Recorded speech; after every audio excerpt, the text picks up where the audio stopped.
नमस्कार। बुकोपीडिया में आपका स्वागत है और आज हम बात करेंगे बहुत ही चर्चित पुस्तक के बारे में। पुस्तक है ये rise and fall of Hindu women, Hindu महिलाओं का उत्थान और पतन। ये डॉक्टर भीमराव अंबेडकर ने लिखी है और ये पुस्तक सम्यक प्रकाशन द्वारा प्रकाशित है। इसकी कीमत है केवल 90 रुपये और 4 एडिशन इसके छप चुके हैं। और इसका पहला एडिशन जो है 2003 में आया, दूसरा 2016 में, 18 में, फिर 22 में। और इसका जो पहला ही पन्ना है उस पे ग्राफिक्स दिया गया है, आप देख सकते हैं। ये द्रौपदी का ग्राफिक्स है कि द्रौपदी के चीरहरण की तस्वीर दी गई है। ये दर्शाता है कि हिंदू महिलाओं की प्राचीन काल में क्या स्थिति रही थी और वर्तमान काल में उसका क्या प्रभाव है। Rise and fall of Hindu women, who was responsible for it. Hindu महिलाओं का उत्थान और पतन और कौन जिम्मेदार था इसके लिए। एक मैगजीन छपी 1950 में, महाबोधि। उस मैगजीन में लामा गोविंदा नाम के व्यक्ति ने एक आर्टिकल का खंडन करते हुए प्रत्युत्तर लिखा। किस आर्टिकल का खंडन किया था उन्होंने? मार्च 1950 में लामा गोविंदा ने एक आर्टिकल लिखा महाबोधि मैगजीन में, the position of Hindu women in Buddhism and Hinduism, यानी महिलाओं की क्या स्थिति है हिंदू धर्म में और बुद्ध धर्म में। ये लिखते हुए लामा गोविंदा ने वो आर्टिकल लिखा। ये आर्टिकल लिखने की क्यों ज़रूरत पड़ी? ये आर्टिकल एक खंडन था, एक रीजॉइंडर था, एक प्रति उत्तर था उस आर्टिकल का जो ईव्स वीकली नाम की मैगजीन में छपा था जनवरी 21, 1950 को। ये जो है इस and in which the Buddha was charged, उस आर्टिकल में, कौन से आर्टिकल में, जो जनवरी में आया था ईव्स वीकली मैगजीन में, उसमें बुद्ध पर इल्ज़ाम लगाया गया कि उनकी जो शिक्षाएं हैं वो ही जिम्मेदार हैं महिलाओं के पतन के लिए। लामा गोविंदा ने अपना कर्तव्य निभाया एक सच्चे बुद्धिस्ट होने के नाते और उसने इस बात का पुरजोर खंडन किया। और उन्होंने इस बात को ऐसे ही नहीं छोड़ा, क्योंकि ऐसा पहली बार नहीं था जब बुद्ध पर ये झूठा इल्ज़ाम लगा था। और ये इल्ज़ाम लगाने वाली कुछ ऐसी पार्टीज़ होती हैं जो कि वैसे ग्रेटनेस पे होती हैं, मतलब उनके समाज में सम्मान बहुत ज़्यादा होता है। वो बुद्ध पर इस तरह के इल्ज़ाम जानबूझकर लगाती हैं। इसलिए जो इस बार इस बात को जाने नहीं दिया लामा गोविंदा ने, और महाबोधि मैगजीन में अपना जो है खंडन प्रकाशित करवाया। ये जानना बहुत ज़रूरी है कि ये जो बार बार बुद्ध पर इल्ज़ाम लगाया जाता है इसका क्या आधार है। ये इतने गंभीर आरोप हैं कि महाबोधि में ये लिखना ज़रूरी था, और वो भी पूरी जांच पड़ताल करके। बुद्ध के बारे में ये इल्ज़ाम लगाना कि बुद्ध जो है महिलाओं के डाउनफॉल के लिए, उनकी गिरावट के लिए ज़िम्मेदार हैं, उसके 2 आधार ये लोग बताते हैं। पहला आधार ये है कि महापरिनिर्वाण सूता में चैप्टर 5 में ये लिखा है कि आनंद बुद्ध से पूछते हैं कि महिलाओं के विषय में आपका क्या करना है, क्या करना चाहिए महिलाओं को, क्या उनको देखना नहीं चाहिए, क्या उनसे बात नहीं करनी चाहिए। आनंद पूछते हैं, और अगर वो हमसे बात करें तो क्या करना चाहिए, क्या हम जो है जागते हुए भी उन्हें ना देखें। इसमें कोई डिनाई नहीं कर सकता कि ये जो प्रश्न है महापरिनिर्वाण सूता में ऑक्सफोर्ड यूनिवर्सिटी में पब्लिश किया गया था। लेकिन ये ध्यान देने योग्य बात है कि क्या ऐसा कोई बहस हुई भी थी या ऐसा कुछ हुआ भी था, क्या ऐसा सच में है, या ये बाद में इंटरपोलेशन यानी कि जो है बाद में जोड़ा गया है भिक्षुओं के द्वारा। तो ये जानने के लिए कि ये चीज़ बाद में जोड़ी गई है या ये बुद्ध की टीचिंग्स हैं, ये जानने के लिए बुद्ध की टीचिंग्स को समझने की ज़रूरत है, बुद्ध की शिक्षा को समझने की ज़रूरत है, जो कि हमें पूरी तरह से मिल जाएंगी सूत पिटका में। सूत पिटका में जो है जो ओरिजिनल बुद्धिस्ट हैं उनके विचारों को डिस्टॉर्ट करके भी लिखा गया है, और ये विचार डिस्टॉर्ट किए हैं भिक्षुओं ने, जो मठ वाले भिक्षु थे, जो मठों में रहते थे, उन्होंने कहा। तो इस तरह से राइस डेविस इसके बारे में बताते हैं कि ये जो सूत पिटका के पैसेजेस हैं गौतम माँ के बारे में, ये कितने छोटे हैं, और ये जानबूझ के कंफ्यूज करने वाली बात है, और बार बार इन्हें अलग अलग लोगों ने लिखा है। और ये जितने भी नैरेटर्स हैं, टीचर्स हैं, एडिटर्स हैं, ये ऐसे आदमी थे जो कि पूरी दुनिया से इनका विचार अलग था। तो बुद्ध की क्या ऐसी टीचिंग्स थी? क्या वो ऐसा कहना चाहते थे? बुद्ध के बारे में ये जो विचार हैं, ये उन्होंने ब्रह्मचार्य की बात करते हुए कहे थे। और हम जानते हैं कि जो बुद्ध के विचारों को लिखने वाली जो किताबें हैं सूत पिटका में, उनकी बुद्ध के महापरिनिर्वाण के बाद उनकी मृत्यु के 400 वर्ष बाद लिखे गए, और 400 वर्ष बाद मठों के भिक्षुओं ने इसमें कुछ चीज़ें अपनी तरफ से जोड़ी भी हैं, ऐसा भी लगता है। इसके बारे में दो चीज़ें विचार करने योग्य है कि ये जो पैसेज है जो जोड़ा गया है, ये इंटरपोलेशन है। पहला टेबल देखना होगा कि 72 जो दीघ निकाय है, पार्ट दूसरा, उसमें डेविस कहते हैं कि ये ध्यान देने योग्य बात है कि सूत में लिखा क्या है, ये क्या कोई फैक्ट है या दूसरे पैसेज से मिलता है, मतलब अलग से जो कोई चीज़ जोड़ी गई है वो दूसरे पैसेज से उसका कंटिन्यूटी बन भी रही है या नहीं बन रही। सेकेंडली, जो ये कहते हैं कि एस.बी. डेविस कहते हैं सूत पिटका में चाइनीज़ वर्जन भी आता है। चाइनीज़ वर्जन में तो ये बात है ही नहीं। मतलब ये एक बात कही गई है कि आनंद और बुद्ध बात कर रहे हैं आपस में, और आनंद कह रहा है कि क्या हम महिलाओं से मिले नहीं, उन्हें देखे नहीं, उनसे बात नहीं करें, महिलाओं के विषय में आप क्या सोचते हैं। मतलब इस तरह की प्रश्न आनंद पूछेगा और बुद्ध उसका जवाब देंगे। ये इस तरह की बात जो है सूत पिटका में बाहर से जोड़ी गई है, क्योंकि सूत पिटका का जो चाइनीज़ वर्जन है उसमें तो ऐसा कुछ लिखा ही नहीं है। और ये बात किसने जोड़ी है? बुद्ध के परिनिर्वाण के 400 वर्ष पश्चात ये चीज़ें लिखी गई हैं, और उसमें बहुत चीज़ें बाद में जोड़ी गई हैं। तो ये समझने के लिए ज़रूरी है कि बुद्ध की कुल शिक्षाएं थी, उन शिक्षाओं के साथ ये वाली बात जा रही है या नहीं जा रही, या ये अलग से लगती है। अब आइए संभावनाओं की बात करते हैं। अगर हम कहें कि बुद्ध का महिलाओं के साथ कैसा रिश्ता था और आनंद क्या ऐसे प्रश्न पूछ सकता था, तो पता चलता है कि आनंद ऐसे प्रश्न पूछ ही नहीं सकता, क्योंकि बुद्ध का जवाब इस तरह का नहीं हो सकता। ये इसलिए नहीं हो सकता कि बुद्ध के बारे में जो पिटकास में लिखा है उसमें ऐसी कोई संभावना बनती ही नहीं है। ये बात समझने के लिए ऐसा समझना होगा कि महापरिनिर्वाण सूता में जो ये बुद्ध की बातें हैं वो किस तरह से आनंद के साथ आती हैं। Brethren, there were 4 wonderful marvels quality in Ananda. भाइयों, आनंद की क्या क्वालिटीज़ थी, ऐसा लिखा गया है। आनंद के बारे में ये कहा जाता है कि जहाँ पे भी आनंद जाते थे लोग उन्हें देखकर खुश हो जाते थे। आनंद सच्चाई की बातें करते थे और उनकी बातों में खुशी झलकती थी, और इसलिए जो है जब भी किसी भाई के बारे में या किसी के व्यक्ति के बारे में कुछ बुरी बात की जाती थी तो आनंद खामोश हो जाते थे। मतलब वो बुराइयों पर ध्यान देते ही नहीं थे। और ऐसे ही जब बहनें उनसे मिलती थी, जब भिक्षुएं मिलती थी, मतलब बुद्ध की जो भक्त हैं वो इस तरह की महिलाएं उनसे मिलती थी, तो उनको भी बहुत खुशी होती थी। आनंद भाइयों के साथ भी इतना ही आराम से बैठते थे जितना बहनों के साथ।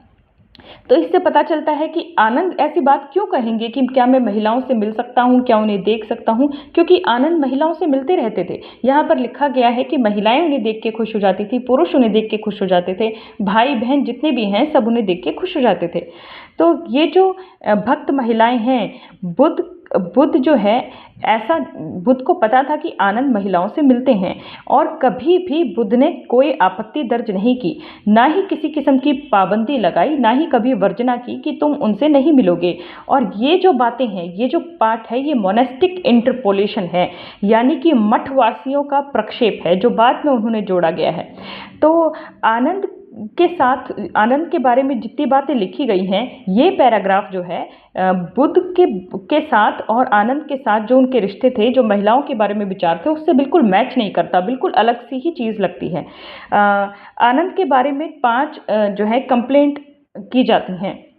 महापरिनिर्वाण सूतक में लिखा है कि आनंद के जीवन के बारे में 5 बातें कही जाती हैं कि उसने बुद्ध की जो ओपिनियन है वो संघ के बारे में बदलने की कोशिश की। मतलब आनंद ने बुद्ध का विचार बदलने की कोशिश की कि संघ कैसे चलाना चाहिए।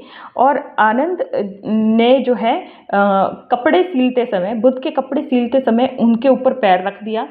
आनंद जो है जब बुद्ध की मृत्यु हो गई तो उसके पश्चात उसने महिलाओं को उनके नज़दीक नहीं जाने दिया ताकि वो अपने आंसुओं से उन्हें भिगो न दें।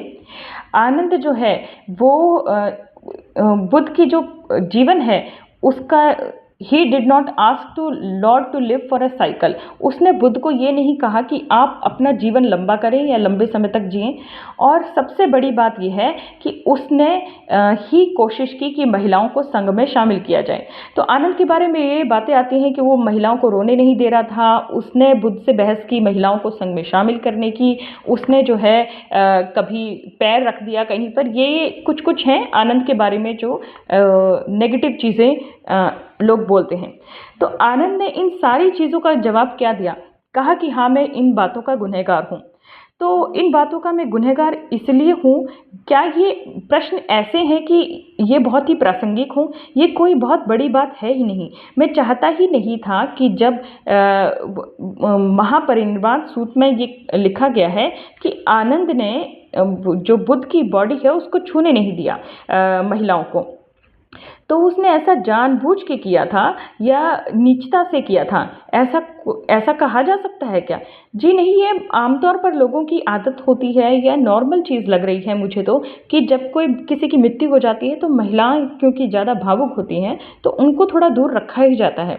तो ये जो नेगेटिव आंसर हैं बुद्ध के बारे में या आनंद के बारे में, ये बिल्कुल जो है सही नहीं बैठते हैं, क्योंकि आनंद जो है इसके विपरीत चलते हैं। किस तरह से? मतलब आनंद का चरित्र इन इल्ज़ामों के अलग था। अब ये प्रश्न उठता है कि आनंद क्या ऐसा कोई सवाल पूछ सकता है और बुद्ध ऐसा कोई जवाब दे सकते हैं?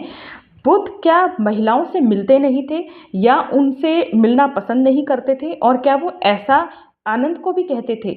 असली तथ्य क्या है? What are the facts?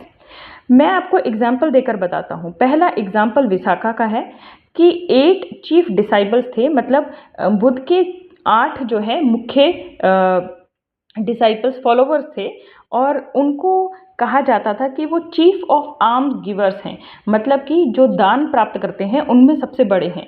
Vishakha ने Buddha at one time go to hear Buddha preach.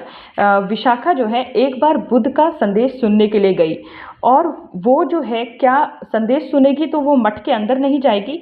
Vishakha जो है आनंद अगर महिलाओं से मिलते ही नहीं थे तो विशाखा अंदर कैसे गई? क्या वहाँ पर भिक्षु प्रेजेंट थे तो वो नहीं मिल सकते थे? तो मतलब ये इंस्टेंसेस, एग्जाम्पल्स हैं कि विशाखा नाम की महिला अंदर गई थी मठ में। अगर ये बात कही जाती कि महिलाओं से मिल ही नहीं सकते तो वो कैसे मिलती? दूसरा एग्जाम्पल ये है कि आम्रपाली, सबसे बड़ा एग्जाम्पल है वैशाली नगर की आम्रपाली। वो बुद्ध से मिलने के लिए गई और उसने अपने घर में बुद्ध को भोजन का आमंत्रण दिया। आम्रपाली एक वेश्या थी और बहुत ही सुंदर वेश्या थी। कहा जाता है कि वो वैशाली नगर की सबसे सुंदर महिला थी। वो बुद्ध के पास आई।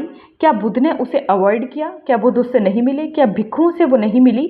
वो सबसे मिली, और बुद्ध ने न केवल उसका निमंत्रण स्वीकार किया बल्कि लिच्छवी के महाराज का जो निमंत्रण है रिजेक्ट कर दिया, ये कह के कि मैंने पहले ही जो है आम्रपाली का निमंत्रण स्वीकार कर लिया है। लिच्छवी के महाराज को ये बात इतनी बुरी लगी, उन्होंने ये कहा कि एक वैश्य का निमंत्रण स्वीकार किया गया है और मेरा निमंत्रण अस्वीकार किया गया है।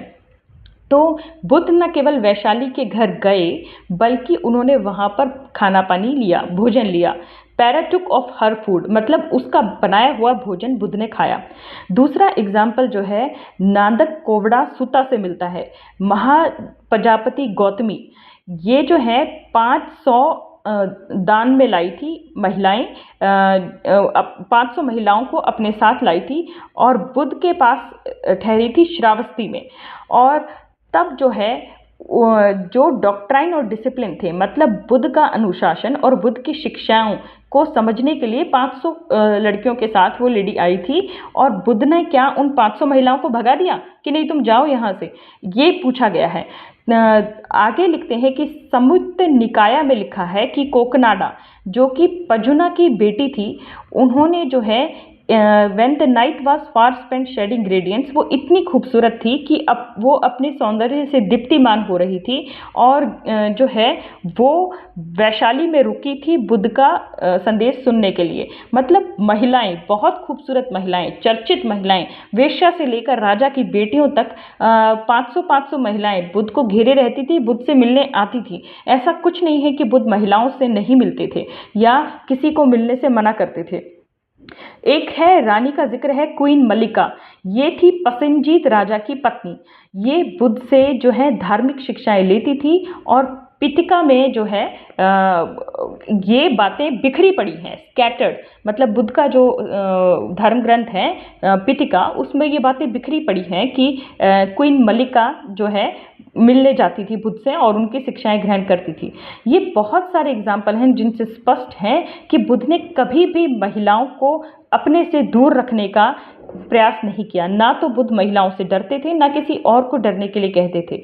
ये सच है कि बुद्ध ने एडवाइस किया था अपनी डिसाइपल्स को, मतलब अपने छात्रों को, अपने फॉलोवर्स को, कि इंसान की बहुत कमज़ोरी होती है कि वो महिलाओं से फ्रीक्वेंट, मतलब लगातार बार बार ना मिले। अपने परिवार से जो बार बार मिलेगा वो ठीक नहीं है। और ये जो है, ये बात उन्होंने महिलाओं का तिरस्कार करने के लिए नहीं की थी।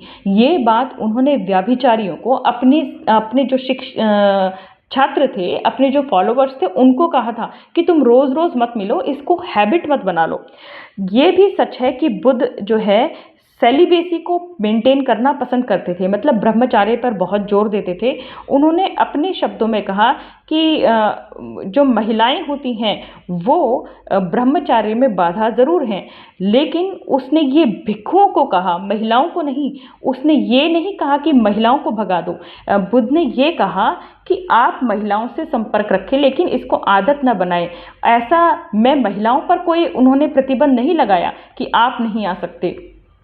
तो भिक्षु जो है महिलाओं से मिलते थे, उनको शिक्षा भी देते थे, लेकिन बुद्ध ने ये भी कहा कि जब भी आप महिलाओं से मिलें, do you call up the mother mind, अपनी माँ के बारे में सोचें, सिस्टर माइंड, अपनी बहन के बारे में सोचें, डॉटर माइंड, मतलब आयु में छोटी है तो बुद्धि में बेटी का स्थान रहे। मतलब अगर महिला आयु में आपसे बड़ी है तो उसे माता के स्थान पर रखकर उससे मिलिए, मतलब दिमाग में ऐसा सोचिए कि माँ जैसी है। अगर वो आपके आयु में बराबर की है तो आप उसे बहन के स्थान पर रख के सोच सकते हैं कि ये आपकी बहन है, और अगर वो आयु में आपसे छोटी है तो उसे पुत्री के स्थान पर रखकर सोच सकते हैं। महिलाओं के विषय में माँ, बहन और बेटी, ये विचार हमेशा दिमाग में रखना चाहिए। तो वो भिक्षुओं को ये कह रहे हैं कि बार बार ना मिलो परिवारों से, बार बार जो है आपने ब्रह्मचार्य लिया है, आप आध्यात्मिकता की तरफ बढ़ रहे हैं, आप रोज़ रोज़ जो है उनसे मिलने की आदत मत डालो। और अगर आप महिलाओं से मिलते भी हो तो माता, बहन और बेटी की नज़र से उन्हें देखो, ये अपने दिमाग में डालो। कोई भी दूषित विचार जो होता है दिमाग से आता है, तो वो कह रहे हैं कि दिमाग में ये सारी चीज़ें डालो। वो महिलाओं का तिरस्कार नहीं कह रहे हैं कि भागो यहाँ से, तुमसे नहीं मिलना है, इस तरह की कोई बात नहीं है।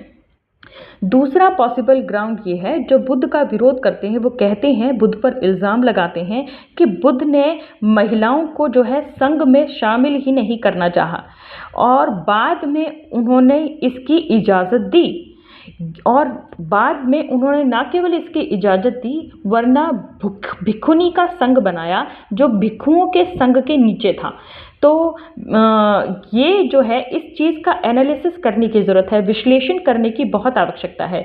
बुद्ध ने महाप्रजापति और परिवार्जना का जो दीक्षा है उसको मना किया था। मतलब बुद्ध की एक आंटी थी, वो बार बार कहती थी कि मुझे दीक्षा दे दो, मुझे शामिल कर लो, लेकिन बुद्ध ने शुरू में इसको मना किया। जो है, ऐसा नहीं उन्होंने सोचा कि महिलाओं की जो स्थिति है वो समाज में कम है या संघ में उनकी स्थिति कम होगी। उन्होंने इसलिए मना किया क्योंकि वो ये ओपिनियन रखते थे कि इंटेलेक्चुअली, बुद्धि के हिसाब से, मॉरली, नैतिकता के हिसाब से महिलाएं जो हैं आसानी से उनका सिद्धांत भी समझ सकती हैं और उनके अनुशासन पर भी चल सकती हैं। फिर भी वो क्यों मना कर रहे थे? द सेकेंड ऑफ दिस, फिर भी वो क्यों मना करेंगे? दूसरा इल्ज़ाम ये है कि बुद्ध आनंद को कहते हैं कि जो है आनंद उनको मनाता है कि आपको महिलाओं को संघ में शामिल करना होगा, और बुद्ध अडिग रहे कि नहीं, मैं नहीं करूँगा। और बुद्ध ने जो है इसका आंसर ऐसे दिया है कि शक की कोई गुंजाइश ही नहीं है।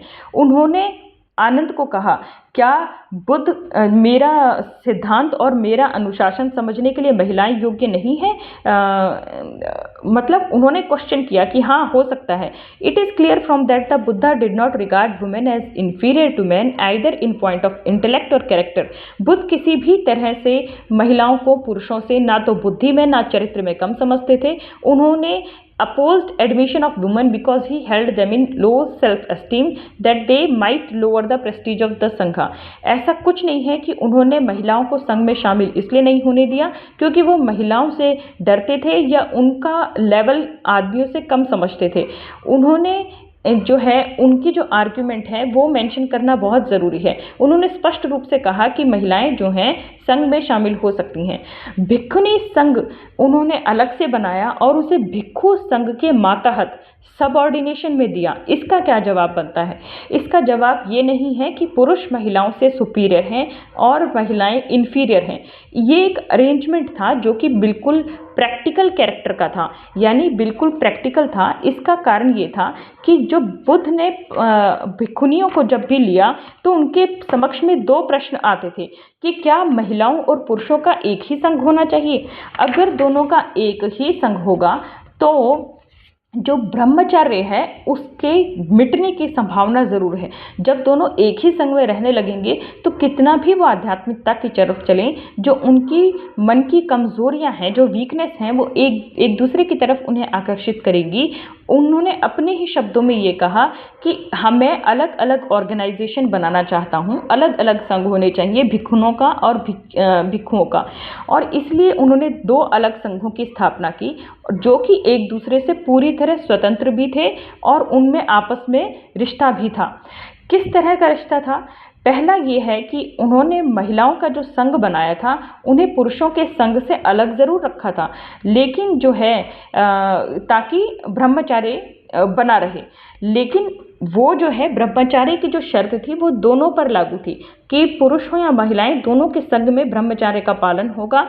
और जो है बुद्ध ऐसा मानते थे, बुद्ध ये जानते थे कि जो सेक्स इंस्टिक्ट है, मतलब ये जो संभोग की भावना है, ये पुरुषों और महिलाओं में बहुत प्रबल होती है, और अगर वो एक ही संघ में रहेंगे तो जो है वो बंध जाएंगे, आदमी औरतों से बंध जाएंगे, बॉन्डेज हो जाएगा, और औरतें आदमियों से बन जाएंगी। मतलब वो तो संसार के बंधन में नहीं पड़ना चाहते थे। जब संभोग होता है तो प्रेम हो जाता है, और जब प्रेम होता है तो वो प्रेम बंधन बन जाता है। लेकिन वो नहीं चाहते थे कि लोग आपस में जो संसार को त्याग दिए हैं, जो गृहस्थ जीवन को त्याग कर भिक्षु और भिक्षुनियाँ बन रहे हैं, वो आपस में ही जो है वापस उस प्रेम में पड़ के वापस ही उस दिशा में चले जाएं, मतलब गृहस्थी की दिशा में चले जाएं।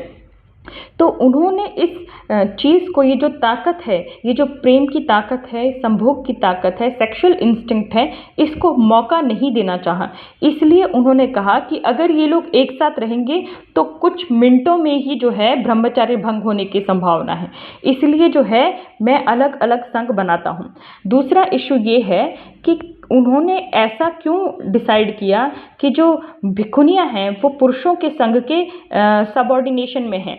ऐसा उन्होंने इसलिए कहा क्योंकि जो महिलाएं वो आती थी, जो भिक्षुनियाँ बनती थी, वो बिल्कुल रॉ थी, बिल्कुल कच्ची थी, उन्हें बुद्ध के सिद्धांत के बारे में पता ही नहीं था। तो जब उन्हें बुद्ध के सिद्धांतों के बारे में कौन बताएगा? उन्हें ट्रेनिंग की आवश्यकता थी। वो ट्रेनिंग कौन देगा?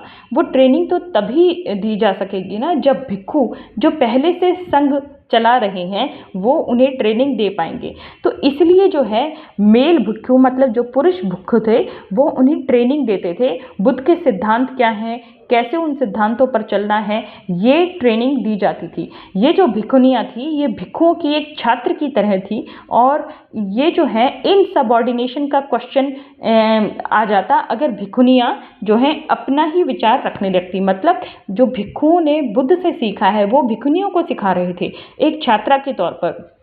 तो इसलिए जो है भिक्षु और भिक्षुनियों का रिश्ता एक शिक्षक और छात्रा का था। तो ये नहीं कह सकते कि हम सबमिशन, मतलब किसी तरह की सबमिशन हो गई, किसी तरह का लेवल नीचा हो गया। क्या छात्रों का जो लेवल होता है वो जो टीचर्स होते हैं उनसे नीचा नहीं होता? बिल्कुल होता है। जो टीचर होते हैं, जो सिखाने वाला होता है, वो सीखने वाले से का लेवल से नीचा ही होता है। उसे ही सबमिशन कहते हैं, उसे ही समर्पण कहते हैं। हम अपने आप को, अपनी बुद्धि को अपने टीचर के सामने समर्पित करते हैं, ये मानते हुए कि ये जो बता रहा है या बता रही है ये मुझे नहीं पता है। कुछ लेवल का सबमिशन इसमें आ ही जाता है। जैसे कि बॉस में और एम्प्लॉय में होता है, वही रिलेशन जो पेरेंट में और चाइल्ड में होता है, वही रिलेशन जो टीचर और प्यूपिल में होता है, यानी कि चिल्ड्रंस में होता है। तो ये वाला जो है, ये बात बता रहे हैं कि इसलिए जो है भिक्षुनियों का संघ जो है भिक्षुओं के संघ के अंडर था इसमें। अब इस बात को समझने की है कि क्या मोनेस्ट्रीज में या क्रिश्चियन चर्चेस में सेम चीज़ नहीं है? उनमें भी तो सेम ही है। कोई क्रिश्चियन चर्चेस के बारे में ये नहीं कहता कि वो महिलाओं को पुरुषों से कम ट्रीट कर रहे हैं। वहाँ के मामले में ये डिफरेंट इंटरप्रिटेशन क्यों है, और बुद्ध के बारे में और भिक्षुनियों और भिक्षुओं के बारे में ये अलग इंटरप्रिटेशन, अलग आकलन क्यों है? अगर सूत पिटका की बात की जाए तो कोई भी ग्राउंड ही नहीं बनता, कोई आधार ही नहीं बनता जो कहे कि बुद्ध किसी तरह से महिलाओं से पूर्वाग्रह से ग्रस्त थे और महिलाओं को उपदेश नहीं देना चाहते थे, या वो पुरुषों को ऐसा उपदेश दे रहे थे कि महिलाओं से सावधान रहो। ऐसा कुछ नहीं था।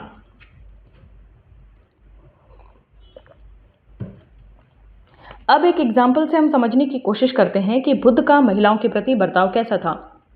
क्या बुद्ध महिलाओं को नीची नज़र से देखते थे? ऐसे बहुत सारे एग्जाम्पल हैं जिससे लगता है कि ऐसा बिल्कुल नहीं है। बुद्ध जो है महिलाओं को डिग्रेड नहीं करते थे, बहुत ही उदात्त बनाने की प्रयास करते थे। समाज में उनका स्तर जो है ऊंचे लेवल पर ले जाने की कोशिश करते थे। सज्जनों में उनका स्थान हो, जाने माने लोगों में उनका स्थान हो, उनका आध्यात्मिकता बढ़े, उनकी बुद्धि बढ़े, ये वो कोशिश करते थे। ऐसे बहुत सारे एग्जाम्पल्स हैं। बेटी के जन्म के बारे में एक एग्जाम्पल है कि हमेशा से समाज में बेटी का जन्म एक आपदा समझा जाता है, और ख़ासतौर पर भारत में ऐसा है। क्या बुद्ध भी ऐसा ही सोचते थे? उसका एटीट्यूड क्या था?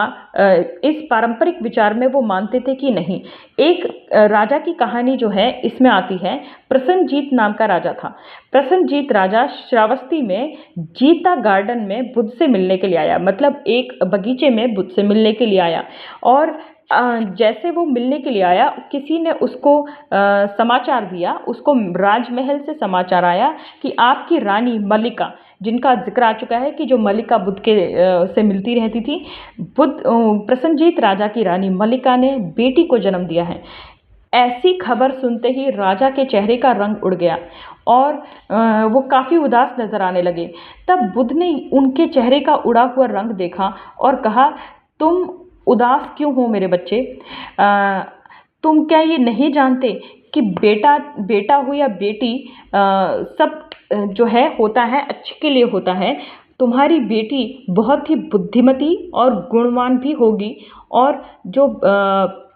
और ऐसा भी हो सकता है कि भविष्य में वो बहुत ही गुणवान संतान को भी जन्म दे। तो ये सवाल का जवाब इस तरह से दिया गया तो इससे स्पष्ट होता है कि बुद्ध बेटियों को किस नज़र से देखते थे, बेटी के जन्म को किस नज़र से देखते थे। वो उस लड़की को जो पैदा हुई है उसके बारे में ये कहते हैं कि वो खुद भी बुद्धिमती होगी, बहुत गुणी होगी, और उसको भी जो पुत्र संतान होगी या उसको जो भी संतान होगी वो भी जो है बहुत ही गुणवान होगी। तो इस तरह से आशीर्वाद दे रहे हैं और ये उस राजा को सांत्वना दे रहे हैं कि आपको पुत्र या पुत्री में भेद नहीं करना चाहिए। तो आगे देखिए, ऐसा सवाल होता है कि जो है बुद्ध ने भिक्षुओं को क्या कहा? जो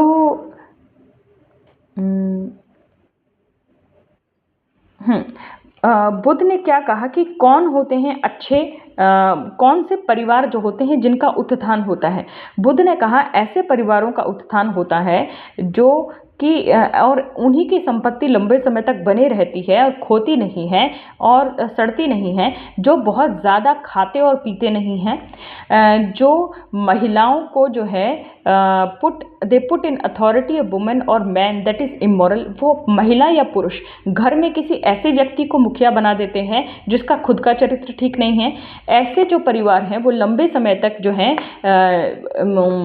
राज नहीं कर पाते या संपत्ति को बरकरार नहीं कर पाते, या जिनका वंश नष्ट हो जाता है, ये इस तरह के परिवार होते हैं। और अच्छे परिवार, लंबे समय तक चलने वाले परिवार कौन से होते हैं? वो जो सब कुछ मॉडरेशन में करते हैं, मध्यम मार्ग अपनाते हैं, बहुत ज़्यादा खाते पीते नहीं हैं, और अगर उनका कुछ खो गया है, अगर उनके साथ कुछ बुरा हो गया है, तो वो कोशिश करते हैं कि वो सब चीज़ें सही हों। वो हमेशा गुणी पुरुष या गुणी महिला को जो है अपने घर का मुखिया बनाते हैं, और इसी तरह के जो लोग हैं वो लंबे समय तक उनका परिवार बरकरार रहता है। तो देखिए, गुणी महिला, गुणी पुरुष, मतलब परिवार का मुखिया कौन होगा? पुरुष या महिला कोई भी हो सकता है, ये बुद्ध का इशारा है, लेकिन वो गुणी होना चाहिए, चरित्रहीन नहीं होना चाहिए। इस तरह से भिक्षुओं को समझाते हुए उन्होंने कहा कि चक्रवर्ती जो राजा होते हैं वो किस तरह के होने चाहिए। तो उन्होंने कहा कि चक्रवर्ती राजा के पास जो है 7 खजाने होने चाहिए। पहला खजाना तो ये है कि उनके पास हाथी घोड़े ये सब तो होने चाहिए, और दूसरा खजाना ये है कि उनके पास जो है वारिस भी होना चाहिए।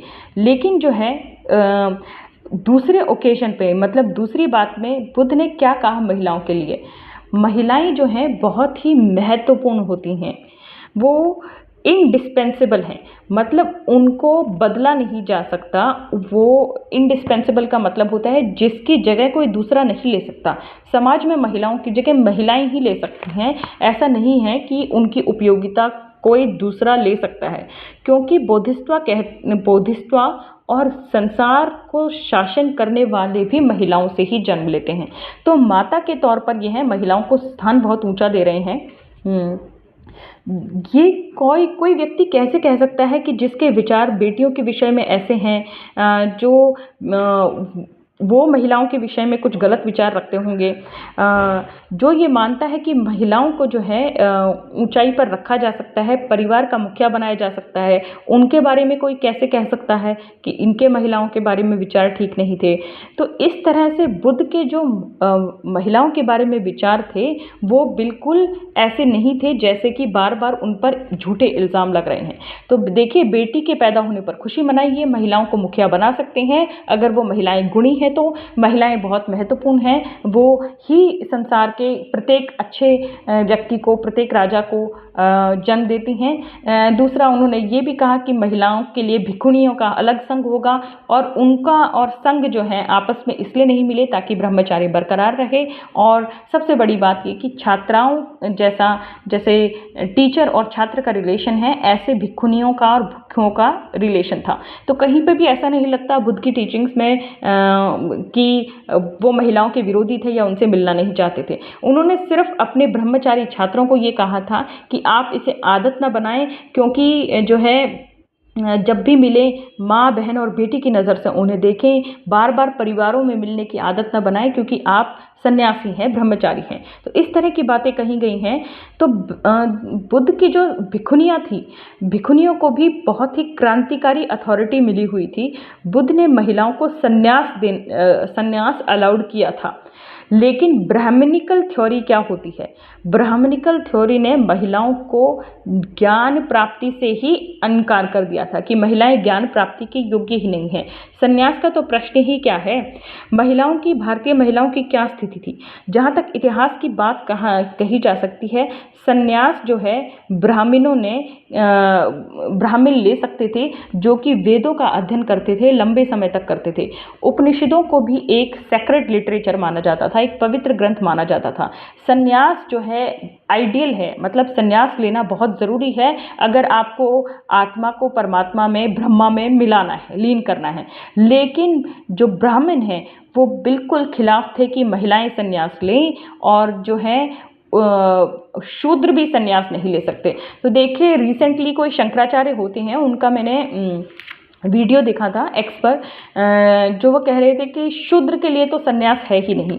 तो जी हाँ, ब्राह्मणवाद, मनुवाद, या जिसे आप हिंदू इज़्म कहते हैं, हिंदूवाद कहते हैं, हिंदुत्व कहते हैं, जो भी है ये, उसमें शूद्र और स्त्री के लिए संन्यास है ही नहीं। तो बुद्ध ने जो किया भिक्षुनियों का संघ बना के, वो बहुत ही क्रांतिकारी था उस समय, क्योंकि ब्राह्मण तो महिलाओं को शिक्षा देने के खिलाफ थे, शूद्रों को शिक्षा देने के खिलाफ थे, और उनको संन्यास के भी खिलाफ थे। वो समझते ही नहीं थे कि जो है संन्यास की हकदार है महिलाएं। It is important to understand the reason why Brahmans debarred women. ये बात समझने योग्य है कि ब्राह्मणों ने महिलाओं को डिबार्ड मतलब उन पर प्रतिबंध क्यों लगा दिया कि वो संन्यास नहीं ले सकती। ब्राह्मणों का ऐसा क्या एटीट्यूड था जो कि बुद्ध से बिल्कुल खिलाफ था।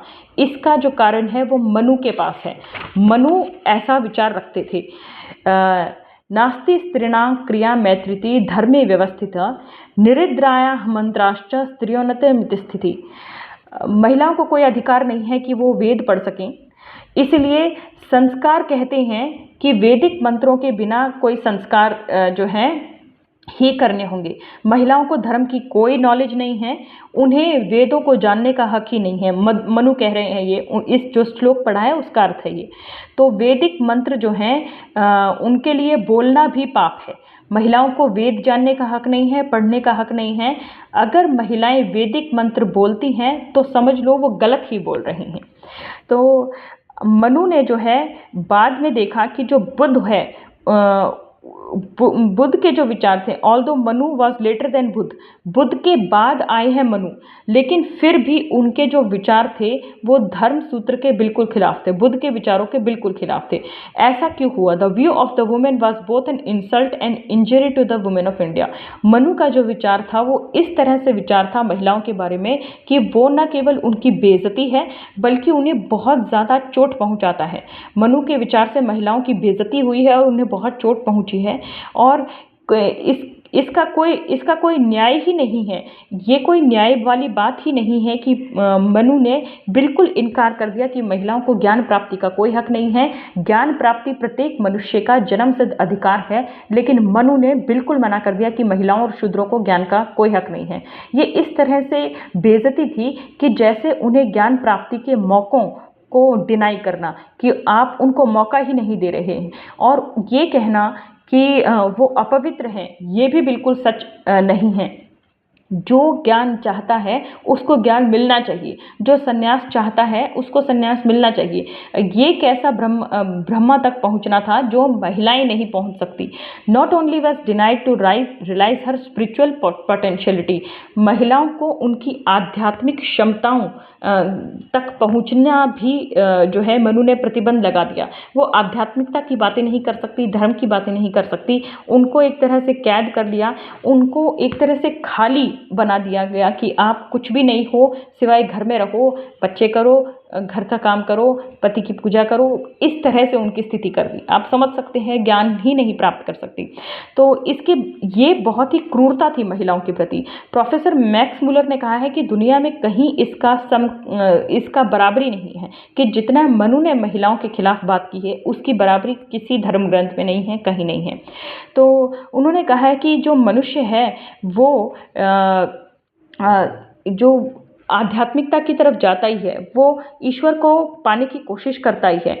और जो है अगर क्योंकि प्रोफेसर मैक्स मुलर तो क्रिश्चियन भी थे, तो प्रोफेसर मैक्स मुलर कहते हैं कि गॉड ने तो आदमी और औरत दोनों को बनाया है, तो ऐसा कैसे हो सकता है कि आदमी को भगवान को समझने की इजाज़त हो, गॉड को समझने की इजाज़त हो और औरत को ना हो। तो ब्राह्मणों के पास इस बात का प्रोफेसर मैक्स मुलर के सवाल का कोई जवाब नहीं था कि जब ईश्वर ने स्त्री और पुरुष दोनों को बनाया है तो केवल पुरुष ही ईश्वर की बात क्यों करेंगे। तो ये जो परिवारजिका है, इसमें जो है महिलाओं को शामिल किया बुद्ध ने, और इस तरह की जो गलतियां हैं उन्होंने कभी नहीं की। उन्होंने ये कहा कि महिलाओं को ज्ञान प्राप्ति का पूरा हक है, उन्हें आध्यात्मिक क्षमताओं का पूरा हक है, ऐसे ही हक है जैसे पुरुषों को है। ये एक क्रांतिकारी कदम था, महिलाओं की मुक्ति थी, उनके लिए लिबरेशन थी, स्वतंत्रता थी।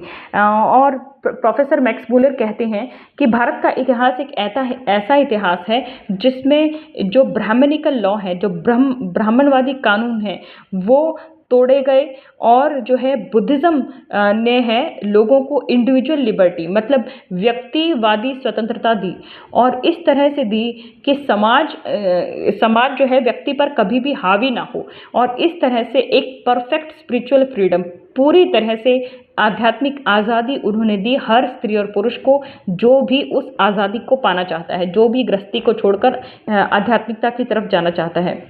ये जो फ्रीडम, ये जो स्वतंत्रता बुद्ध ने महिलाओं को दी थी, भारत में इसका बहुत ही महत्वपूर्ण स्थान है क्योंकि इसमें जो भी स्टिग्मा, जो भी बोला जाता है भिखुनियों के बारे में, भिक्षु संघ के बारे में, ये गलत है। ऐसा जो है ये कोई खाली फ्रीडम नहीं थी, एम्प्टी फ्रीडम नहीं थी, ये ऐसी फ्रीडम थी जिसको भरपूर, जिसका आनंद लिया भिखुनियों ने और ऐसे ऐसे गीत भी उन्होंने बनाए।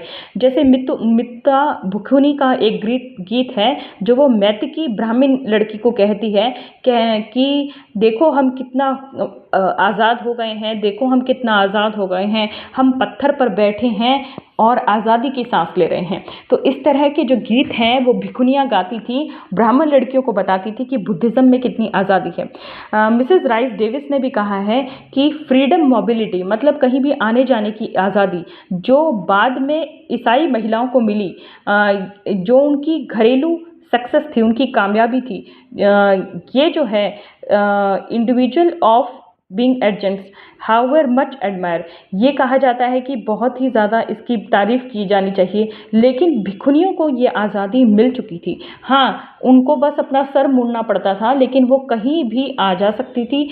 बिल्कुल इतनी आज़ाद थी भिखुनियाँ कि वो पेड़ों पर चढ़ सकती थी, कहीं पे भी आज़ाद थी। तो मतलब क्रिश्चियन महिलाएं जो आज़ादी मांग रही थी वो आज़ादी बुद्ध ने हज़ारों साल पहले जो है भिखुनियों को दे दी थी। तो बुद्ध का मानना था कि सभी फ्री ही पैदा हुए हैं, सब लोग फ्री हैं, अपनी पोटेंशियल पाने के लिए फ्री हैं और कभी भी समाज व्यक्ति पर हावी नहीं होना चाहिए। तो देखिए हज़ारों साल पहले इंडिविजुअलिज्म पर भी जो है उन्होंने बात की।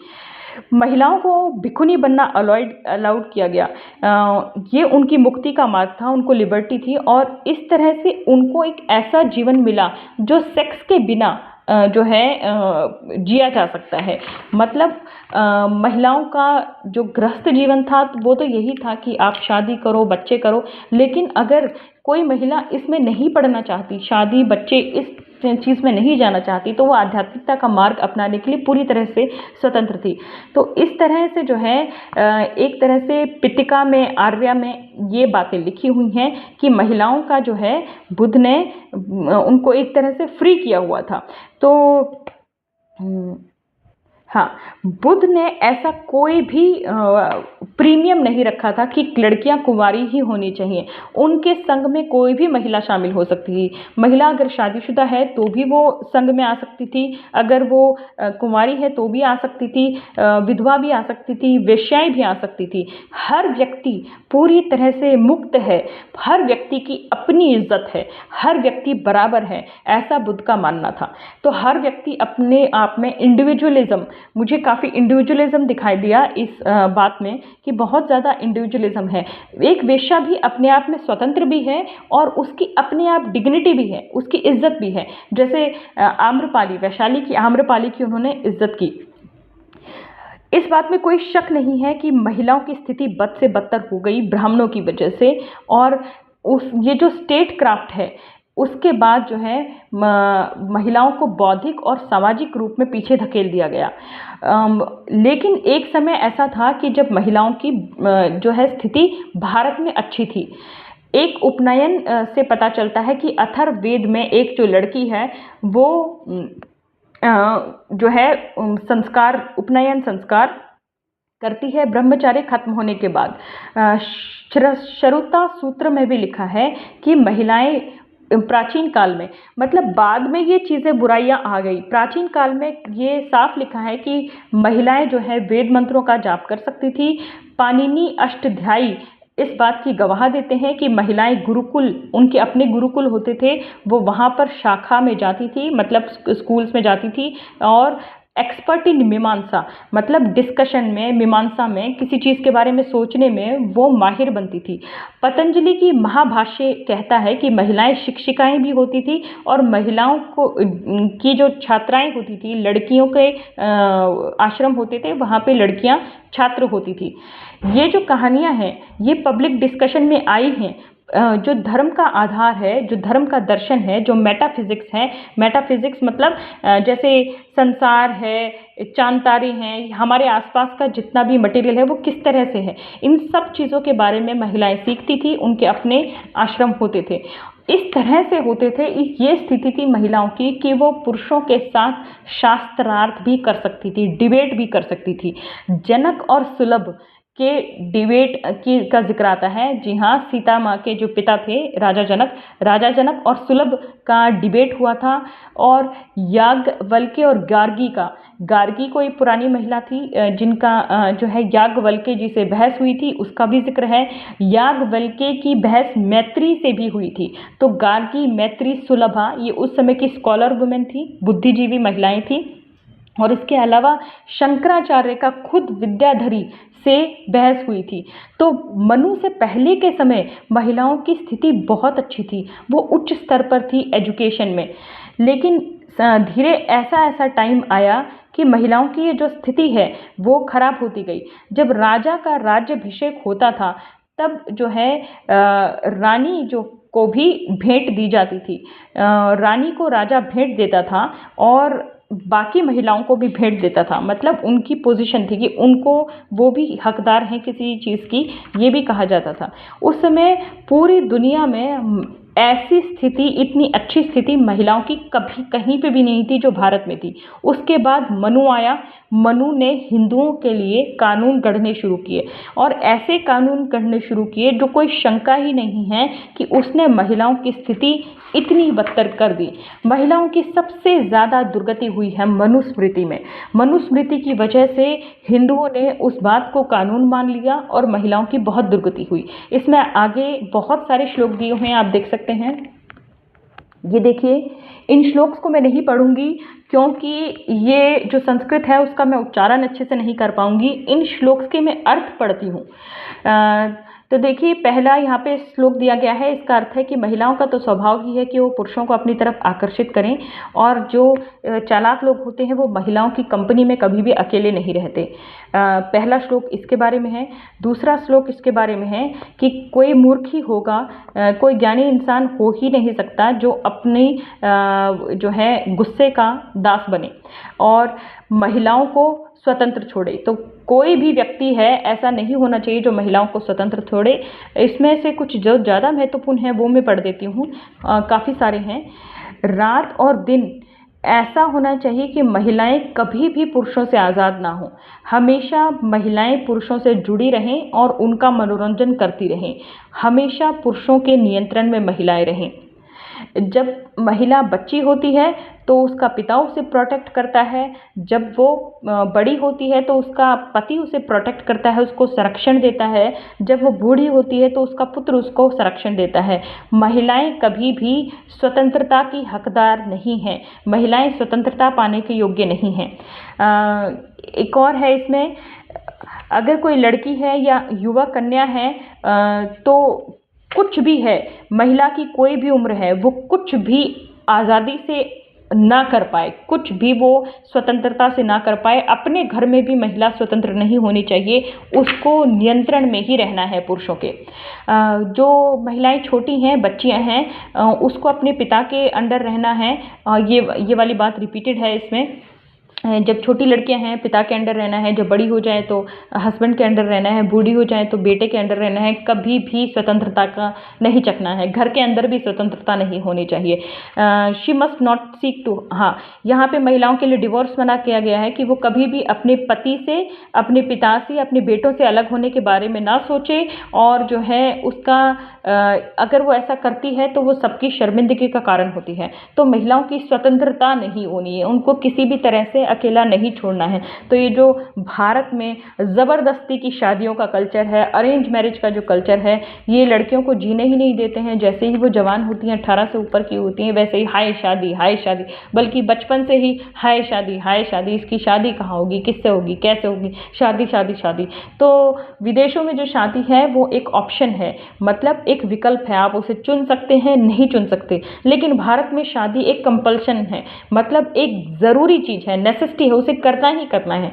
ये इसलिए है क्योंकि मनुस्मृति में ही ये लिखा है कि महिला को तो स्वतंत्र छोड़ ही नहीं सकते, उसको हमेशा किसी न किसी के नियंत्रण में रहना है। जब तक वो कुंवारी है अपने बाप के और भाई के नियंत्रण में रहना है, और शादी करके अपने पति और बेटे के नियंत्रण में रहना है। तो इस तरह की बात लिखी है, बहुत ही घिनौनी बात है। हाँ, डिवोर्स के खिलाफ लिखा है कि जब एक पति पत्नी एक हो जाते हैं तो महिला कभी भी स्वतंत्र नहीं हो सकती। महिलाओं के लिए कोई सेपरेशन नहीं है, कोई आज़ादी नहीं है। मनु यहाँ ही नहीं रुकता, उसने पूरी कहानी ऐसी लिखी है कि तलाक का कोई प्रावधान ही नहीं है, चाहे कितने भी पीड़ा में हो महिला। तो उसने, लोग ये मानते हैं कि क्योंकि मनु ने तलाक की इजाज़त महिलाओं को नहीं दी, इसका मतलब है वो विवाह को बहुत पवित्र बंधन मानता था। नहीं, मनु का उद्देश्य बिल्कुल इससे उल्टा था। वो महिलाओं को स्वतंत्र नहीं देखना चाहता था, वो हर हाल में महिलाओं को पुरुषों के साथ बंधा हुआ देखना चाहता था। इसलिए उसने ऐसा कुछ नहीं, ऐसा प्रावधान कि वो महिलाओं को नहीं छोड़ सकते, पुरुषों के लिए नहीं किया। मतलब पुरुष चाहे तो महिलाओं को छोड़ सकते हैं। ये मनु ने कहीं पर भी किसी भी आदमी पर रोक नहीं लगाई, यहाँ तक कि पुरुष अपनी महिलाओं को छोड़ भी सकते थे, उन्हें बेच भी सकते थे। और महिलाओं को बेचे जाने का भी जिक्र उसने किया है कि अगर महिला बेच भी दी गई हो तो भी वो हमेशा पुरुष की ही प्रॉपर्टी रहेगी।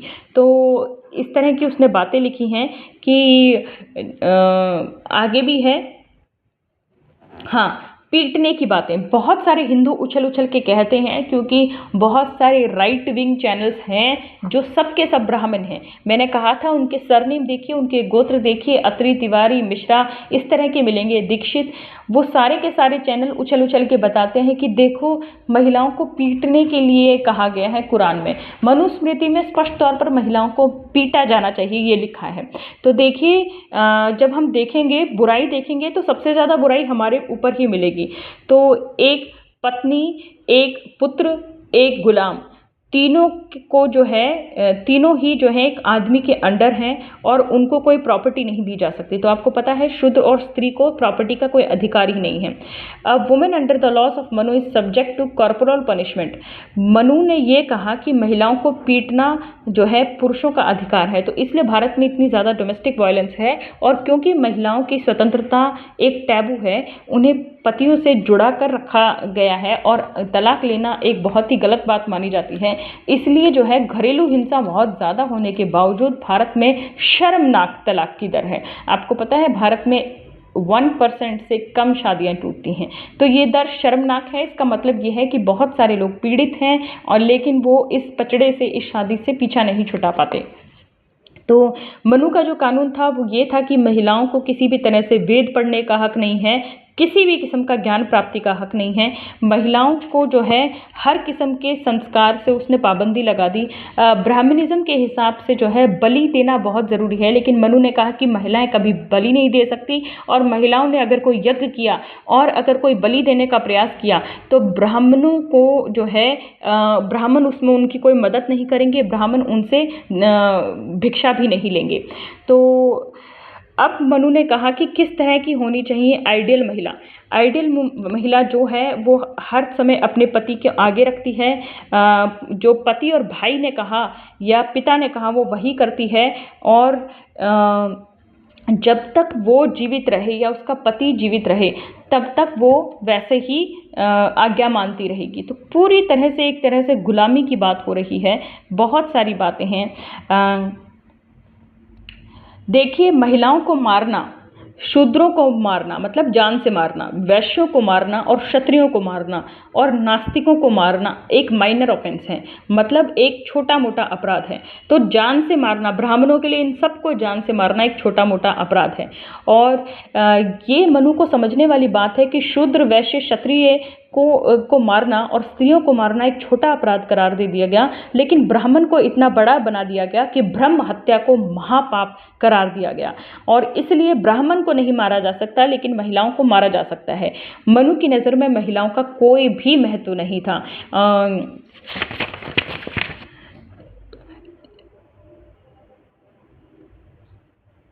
मनु के लॉज में, मनु के कानूनों में महिलाओं के लिए जो पहले से था उसमें कुछ भी चौंकाने वाली बात नहीं है। ब्राह्मणों का सिद्धांत ही ऐसा है। मनु से पहले भी जो है ब्राह्मणों ने जो कुछ कहा, मनु ने सिर्फ उसको कंपाइल करके लिख दिया। दूसरी बात यह है कि मनु ने जो ऐसी पाबंदियां महिलाओं पर, शूद्रों पर लगाई हैं, वो आर्यन समाज का, मतलब जो आर्य सोसाइटी थी उसका ही हिस्सा है। तो मनु ने ऐसा किया क्यों? क्या कारण था कि उसने और ज़्यादा, जो पहले से सड़ा हुआ ब्राह्मणिज्म आ रहा था, उसने और ज़्यादा कड़ा कर दिया? कारण ये था कि बुद्ध का जैसे ही रिलीजन आया, ब्राह्मण धर्म की जड़ें हिलने लगी और महिलाएं भाग भाग कर जो है बुद्धिज्म में जा रही थी। महिलाएं, जैसे कि पहले भी बताया जा चुका है, 500 महिलाएं घेरे रहती थी बुद्ध को उनकी दीक्षा लेने के लिए। तो इसलिए जो है महिलाओं को पूरी तरह से पंगु बना देने के लिए, डिसेबल कर देने के लिए, उन्हें परमानेंटली क्रिपल कर देने के लिए, उन्हें घरों में कैद करने के लिए इतनी पाबंदियां मनु ने लगा दी कि वो बाहर जा ही ना सकें और बुद्धा धम्म में वो हिस्सा ले ही ना सकें। और इसलिए उनकी संन्यास पर पाबंदी लगा दी गई, उनकी शिक्षा प्राप्ति पर पाबंदी लगा दी गई, उनकी स्वतंत्रता पर पाबंदी लगा दी गई। ये कह दिया गया कि महिलाएं किसी भी हाल में स्वतंत्रता के योग्य ही नहीं हैं। वो जीवन भर पति, पिता, पुत्र, भाई यानी घर के पुरुषों के अंडर ही जीवन यापन करेंगी। वो बिल्कुल भी अकेले कहीं आने जाने स्वतंत्र नहीं हो सकती। तो इस तरह से पुरुष महिलाओं को छोड़ सकते थे, कई विवाह कर सकते थे, सब कुछ पुरुषों को अलाउड था, लेकिन महिलाओं को कुछ भी अलाउड नहीं था। तो ये जो पाबंदियां हैं महिलाओं पर इसलिए लगाई गई ताकि वो बुद्धिज्म ज्वाइन ना कर लें और अपने घर को छोड़कर संन्यास ना ले लें। तो साफ तौर पर मनु ने कहा कि जो है महिलाएं जो कि हेरेटिक सेक्ट, मतलब ये जो धर्म ज्वाइन कर लेती हैं, वो उन पर पूरी तरह से प्रतिबंध लगाया जाएगा, क्योंकि महिलाएं अगर ऐसा करती हैं तो उनके परिवार को मैं कहता हूं कि इन महिलाओं का अंतिम संस्कार न किया जाए। तो महिलाओं को ऐसा डराया गया कि अगर तुम धम्म में जाओगी या भिक्षुणी बनोगी या बुद्ध की शिक्षाओं का पालन करोगी या तुम इतनी स्वतंत्रता वाला जीवन जीना चाहोगी जो बुद्ध तुम्हारे लिए कह रहे हैं कि तुम आध्यात्मिक रूप से स्वतंत्र हो, तुम अपनी पूरी क्षमता पा सकती हो, ज्ञान पा सकती हो, ईश्वर के नज़दीक जा सकती हो, जो कुछ भी है, अगर तुम ऐसा करोगी तो तुम्हारे परिवार से तुम्हारा पूरी तरह से संपर्क टूट जाएगा। वो तुम्हारा अंतिम संस्कार तक नहीं करेंगे। अगर तुम मरने को होगी तो भी तुम्हें पानी नहीं पिलाएंगे। सारी की सारी जिम्मेदारी महिलाओं के पतन की सिर्फ और सिर्फ मनु पर और ब्राह्मणिज्म पर जाती है, बुद्ध पर नहीं जाती। ये पूरी तरह से साबित हो चुका है। मैंने पूरा प्रयास किया है कि मैं बताऊं आप लोगों को कि महिलाओं का उत्थान और पतन कैसे हुआ। महिलाओं का उत्थान था, प्राचीन समय में था, वो वेद पढ़ सकती थी, बहस कर सकती थी, पीछे बताया गया है। लेकिन जैसे ही बुद्धिज्म पॉपुलर होने लगा, उन पर पाबंदियां लगाने के लिए जो है मनु ने ये सब रचा। तो देखिए भगवान बुद्ध और आम्रपाली की तस्वीर। तो एक वेश्या को इतना सम्मान दे रहे हैं भगवान बुद्ध। आगे है तुलना की गई है अपेंडिक्स महिलाओं की हिंदुइज्म और बुद्धिज्म में स्थिति। तो यही बताया गया है कि एक ईव्स वीकली में जनवरी 21, 1950 को जो आर्टिकल प्रकाशित हुआ था, लामा गोविंद ने उसका खंडन करते हुए ये लिखा। तो उन्होंने ये आर्टिकल लिखा कि क्या महिलाओं की जो स्थिति है वो कैसी थी हिंदुइज्म में और बुद्धिज्म में कैसी है। तो बुद्धिज्म में तो बताएं, आप देखिए अब वो साफ तौर पर कहते हैं, ये वो आर्टिकल यूं का यूं छाप दिया गया है कि आर्टिकल उन्होंने क्या लिखा था। भारत में जो है महिलाओं की राजनीतिक स्थिति जो है यूरोप के मुकाबले बिल्कुल ऐसी नहीं है जैसे यूरोप में है। रामायण और महाभारत का उदाहरण दें तो पूरा भरा पड़ा है कि महिलाओं की कैसी स्थिति थी। और मैं ये आर्टिकल इसलिए लिख रहा हूँ क्योंकि जनवरी 21, 1950 को ईव्स वीकली में ये दावा किया गया कि बुद्धिज्म में महिलाओं की स्थिति अच्छी नहीं है, और इसलिए मैं ये लिख रहा हूँ। तो हमारे जो लर्नड ऑथर हैं जो ये दावा कर रहे हैं, उनको मैं कहना चाहता हूँ कि द्रौपदी की कैसी स्थिति थी। महाभारत में उसे जुए में हरा दिया गया उसके पतियों के द्वारा, जो भी 5 पति थे। और सीता की क्या स्थिति थी, उसने बड़े साहस के साथ जो है रावण को रिजेक्ट किया, जो कि उसका अपहरण करता था। फिर भी उसको इनाम देने की बजाय उसकी पवित्रता पर शक किया गया, बार बार उससे अग्नि परीक्षाएं मांगी गई और आखिर में उसे जंगल में भेज दिया गया, आखिर में उसे बैनिश कर दिया गया, देश निकाला दे दिया गया जंगल में। तो आप जानते हैं कि सीता को तो देश निकाला दिया गया था। सीता को ये नहीं कहा गया था कि तुम अपने पिता के पास वापस जा सकती हो, बस उनको जंगल में फेंक के आ गए थे। तो महिलाओं की ये स्थिति है। तो जो राइटर ये कहना चाहते हैं कि हिंदू धर्म में महिलाओं की बहुत अच्छी स्थिति थी, तो ये बताइए कि द्रौपदी के को मौका क्यों नहीं मिला कि वो अपने पतियों को ही जुए में हार जाए? क्या वो उन 5 को जुए में नहीं हार सकती थी? क्या द्रौपदी की ऐसी स्थिति थी जैसे उन 5 आदमियों की थी? सीता को ऐसा मौका क्यों नहीं मिला कि वो अपने पे शक करने वालों को ही अग्नि पर चलने के लिए कहे कि तुम चल के दिखाओ, तुम भी मुझसे दूर रहे हो? लेकिन ऐसा नहीं हुआ। सीता को ये मौका क्यों नहीं मिला कि वो जंगल में उस आदमी को भेज सके जिसने उसे जंगल में देश निकाला दिया था? तो मतलब सीता की और राम की स्थिति बराबर बिल्कुल नहीं हुई। यहाँ पर राम ऑप्रेसर हैं और सीता ऑप्रेस्ड है। वहाँ पर जो अपनी पत्नी को जुए में हार रहे हैं वो 5 भाई, वो ऑप्रेसर हैं और द्रौपदी ऑप्रेस्ड है। साफ पता चलता है कि क्या स्थिति थी हिंदुओं में महिलाओं की। ये बात कहना बिल्कुल सही होगा कि उस समय राजनीतिक तौर पर भी महिलाएं हाशिए पर थी। यूरोप की महिलाओं के बारे में ये कहा जाता है कि कभी एक ऐसा समय था बहुत प्राचीन समय में जब यूरोप की महिलाएं जो है भारत की महिलाओं से पीछे थी, लेकिन अब वो समय बहुत बहुत प्राचीन था, अब वो समय जाता रहा।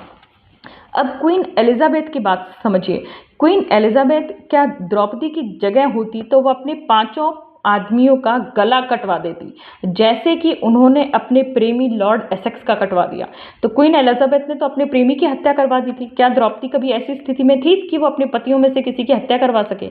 मेरा ये विचार है कि राजनीतिक तौर पर जो क्वीन थी बेसी, उनका जो पॉलिटिकल पावर था, जो राजनीतिक शक्ति थी, ऐसी महिलाओं के पास भारत में कभी नहीं रही है। यूरोप का तो सारा इतिहास ही ऐसा है। यूरोप की एक महारानी थी मारिया थेरेसा, ऑस्ट्रिया की महारानी थी। वो एक माँ थी, उसके बहुत सारे बच्चे थे। और उस समय भी जो है यूरोप में एम्प्रेस एक और थी, बाइजेंटाइन की एम्प्रेस थी थियोडोरा। वो भी एक उदाहरण है कि महिलाएं नीचे से नीचे स्तर से ऊपर तक पहुंच सकती थी। जो कि एम्प्रेस का जिक्र है, बाइजेंटाइन की एम्प्रेस महारानी, ये एक वेश्या थी। वेश्या के स्तर से वो एक रानी के स्तर तक पहुंची थी। यूरोप में महिलाओं को इतनी आज़ादी थी। मुझे ऐसा नहीं लगता कि भारत में महिलाओं का कोई आइडियल बचा है। राजनीतिक तौर पर महिलाओं की इज्जत रही ही नहीं। भारत में महिलाओं को राजनीतिक तौर पर ही हाशिए पर डाल दिया गया है। ऐतिहासिक तौर पर भी यही देखने में मिलता है। जितने भी लोग ये झंडा बरदारी करते हैं कि नहीं नहीं प्राचीन समय में बहुत अच्छी स्थिति थी महिलाओं की, वो ज़्यादातर आधुनिक इतिहास की बात करते हैं। वो 2 महिलाओं का नाम बार बार जपते हैं, झांसी की रानी और चांद बीबी। प्राचीन काल में देखें तो भारत का जो इतिहास है, रामायण है, महाभारत है, वो तो महिलाओं के खिलाफ हिंसा से भरा पड़ा है। सबसे ज़्यादा हैरानी करने वाली बात यह है कि वो बुद्धिज़्म पर निशाना बनाने की कोशिश करते हैं महिलाओं के विषय में। तो मैं ये कहना चाहता हूँ कि मैंने बुद्धिज़्म टेक्स्ट को अच्छे से पढ़ा है, उनकी शिक्षाओं को अच्छे से पढ़ा है, और बुद्धिज़्म के जो 4 महत्वपूर्ण सच हैं कि और जो 8 अष्टांग मार्ग है स्वतंत्रता का, उसमें कहीं पे भी यही नहीं लिखा है कि ये जो मांग है, ये जो मार्ग है वो पुरुषों के लिए है, महिलाओं के लिए नहीं है। ये मार्ग पुरुषों के लिए भी है, महिलाओं के लिए भी है। और बुद्धिस्ट जो समाज है वो आप उस समाज को देख सकते हो। नॉन बुद्धिस्ट समाज कैसा है उसको देख सकते हो। बुद्धिस्ट समाज कैसा है, आइए मैं सीधे तौर पर बात करता हूँ कि बुद्धिस्ट कंट्रीज कैसी हैं, बुद्धिस्ट देश कैसे हैं।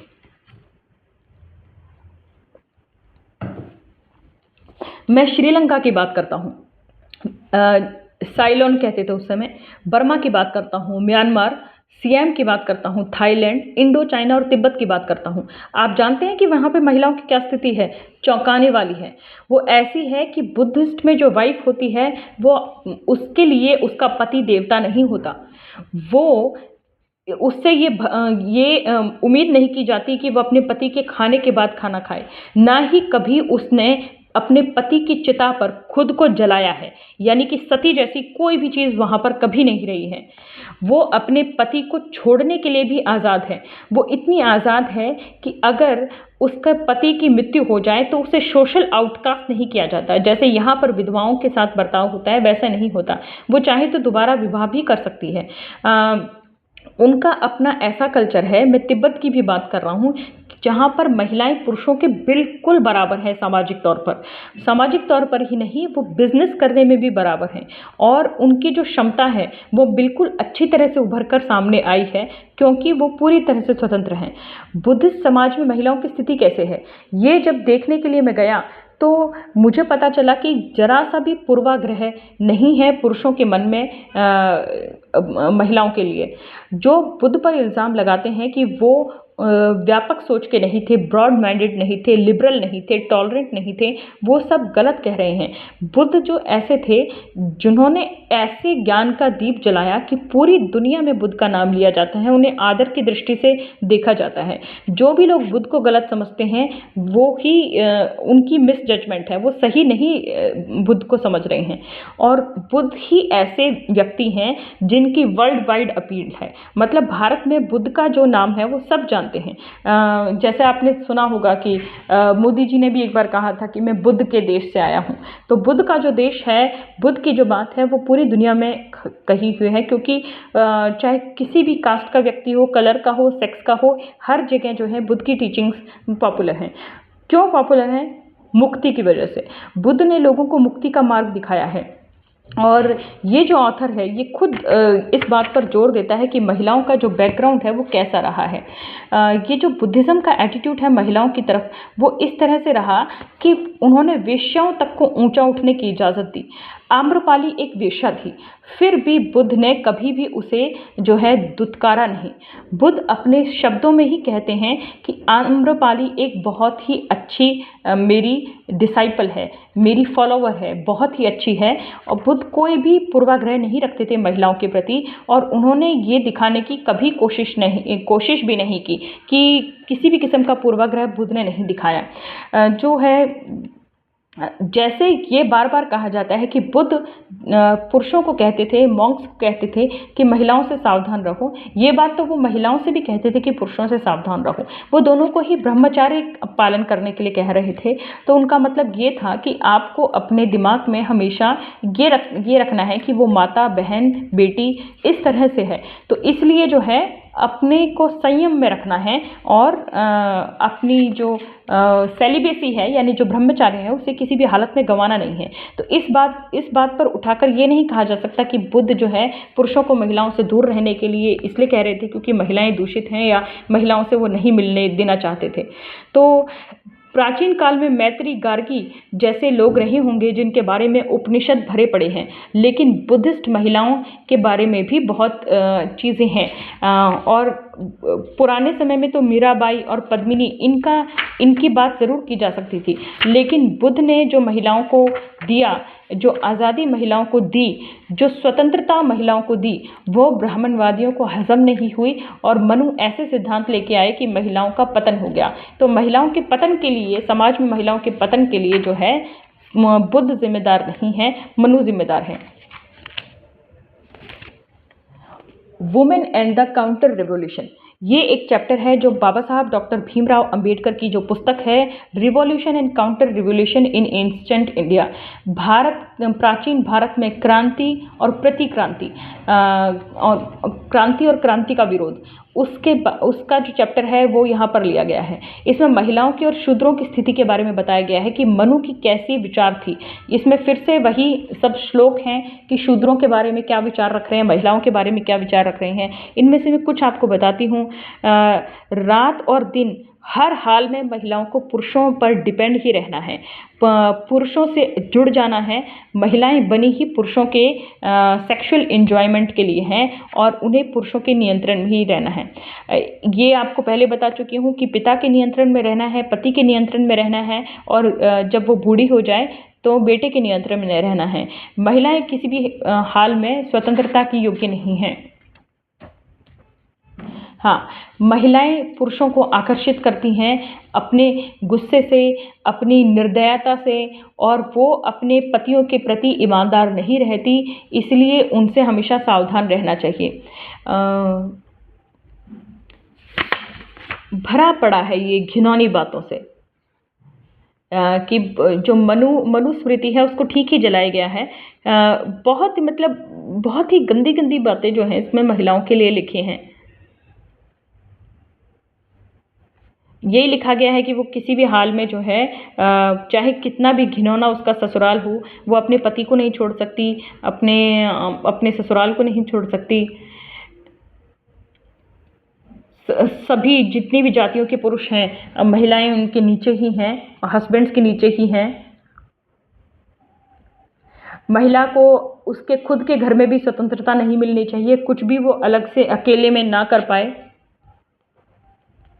अगर कोई पुरुष अपनी महिला को बेच भी देता है तो भी वो महिला स्वतंत्र नहीं मानी जा सकती, वो हर हाल में उसी के अंडर मानी जाएगी।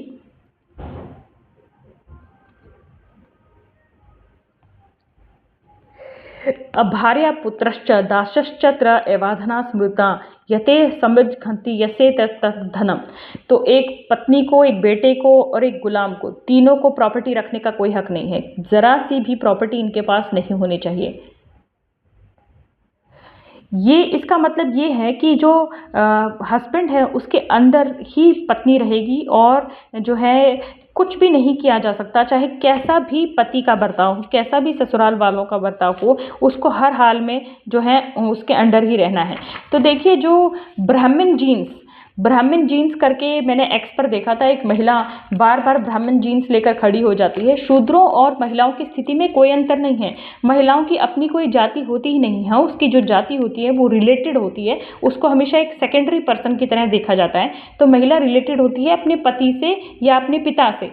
तो जब इसलिए जो है कास्टिज्म के हिसाब से महिला को दूसरी कास्ट में शादी नहीं करने देते, क्योंकि महिला जिस कास्ट में शादी कर लेगी वो ही उसकी कास्ट हो जाएगी।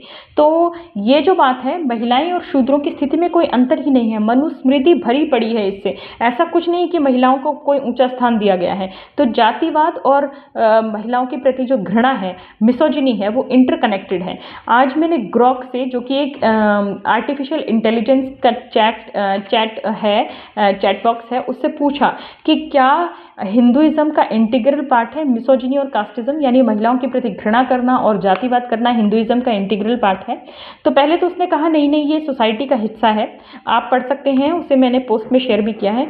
बाद में जो है वो ये बात माना कि बाबा साहब मानते थे कि समाज का नहीं, धर्म का ही हिस्सा है। तो महिलाओं के प्रति घृणा रखना और जातिवाद करना ये धर्म का ही हिस्सा है।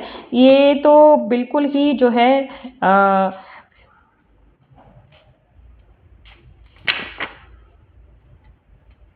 देखिए कितनी घिनौनी बात है। अगर व्यक्ति में ज़रा सा भी गुण ना हो और उसमें किसी भी तरह से वो योग्य ना हो, लेकिन फिर भी पति हर हाल में देवता है। तो आपने गाना भी सुना होगा कि मैं भला है बुरा है जैसा भी है, मेरा पति मेरा देवता है। तो समझिए वो मनुस्मृति से ही लिया गया है। इसमें कहा गया है कि दुष्चरित्र पति हो, कैसा भी पति हो, पति जो है पत्नी का देवता है। तो बहुत सारे ऐसे ऐसे श्लोक हैं।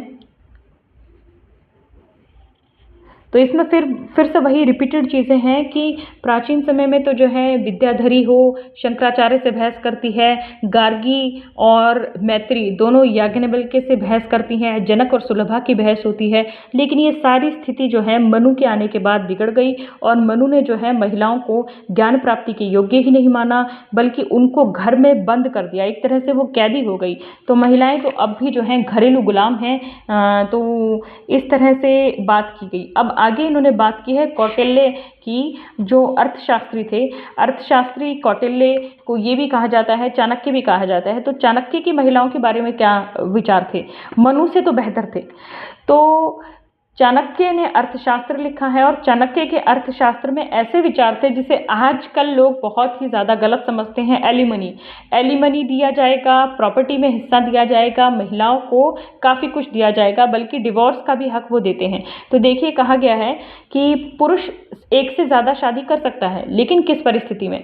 अगर जो महिला के बच्चे ना होते हों, अगर जो है 8 साल तक भी उसको कोई बच्चा ना हो तो शादी कर सकता है पुरुष।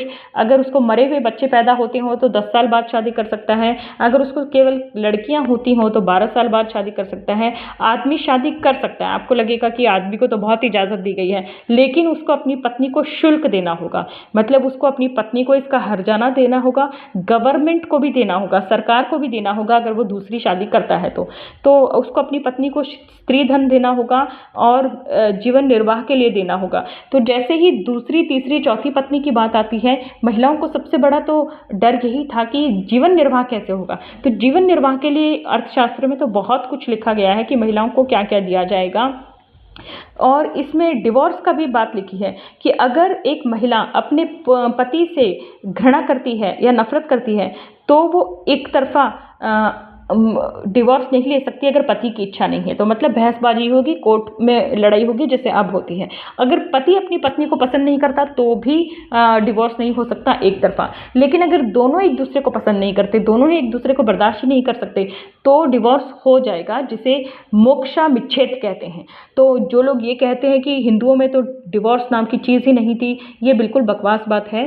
अगर दोनों में शत्रुता हो, दोनों में बिल्कुल नहीं बन रही हो, तो देवांशना मोक्षस या मोक्षामिच्छेसा, इस तरह के टर्म्स यूज़ किए गए हैं कि महिलाएं संबंध विच्छेद कर सकती हैं, तलाक ले सकती हैं। और अगर एक पत्नी को पता चले कि उसके पति बहुत ही दुष्चरित्र है तो भी वो उसको छोड़ सकता है।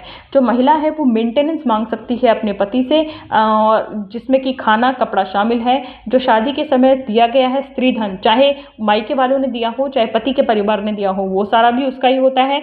और उसके अलावा जो है वो शुल्क मांग सकती है, यानी कि एलिमनी जैसा भी कुछ है। महिलाओं को दोबारा शादी करने की इजाज़त है। और हाँ, अगर पति विदेश चला गया हो तो भी कुछ समय बाद जो है इंतज़ार करके महिलाएं शादी कर सकती हैं। कितना इंतज़ार करना है? अगर बच्चे हो गए हों तो जो है 1 साल से ज़्यादा इंतज़ार करना है। अगर बच्चे नहीं हुए हैं तो थोड़े समय के लिए भी इंतज़ार किया जा सकता है। और अगर वो राजा की सेवा में है तो उसे जीवन पर्यंत इंतज़ार करना है। मतलब राजा बहुत बड़ी चीज़ है, लेकिन जो है वो इंतज़ार करने के बाद शादी कर सकती है। तो किसी का पति विदेश चला गया है, आ ही नहीं रहा है, तो वो शादी कर सकती है, दूसरी शादी कर सकती है।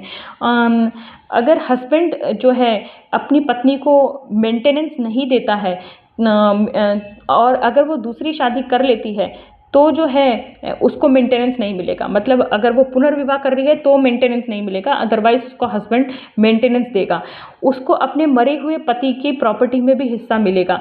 लेकिन ऐसा नहीं होगा कि वो अपने मरे हुए पति की या अपने छोड़े हुए पति की प्रॉपर्टी में हिस्सा मांगती रहे जबकि उसके बच्चे हों। अगर उसके बच्चे हैं तो बच्चों को वो प्रॉपर्टी मिलेगी। ऐसा नहीं होगा कि उस महिला को वो प्रॉपर्टी मिल जाए। और जो प्रॉपर्टी की यहाँ तक बात हो रही बात मेंटेनेंस की, मेंटेनेंस तब तक मिलेगा जब तक कि उसकी सेकंड मैरिज नहीं हो जाती।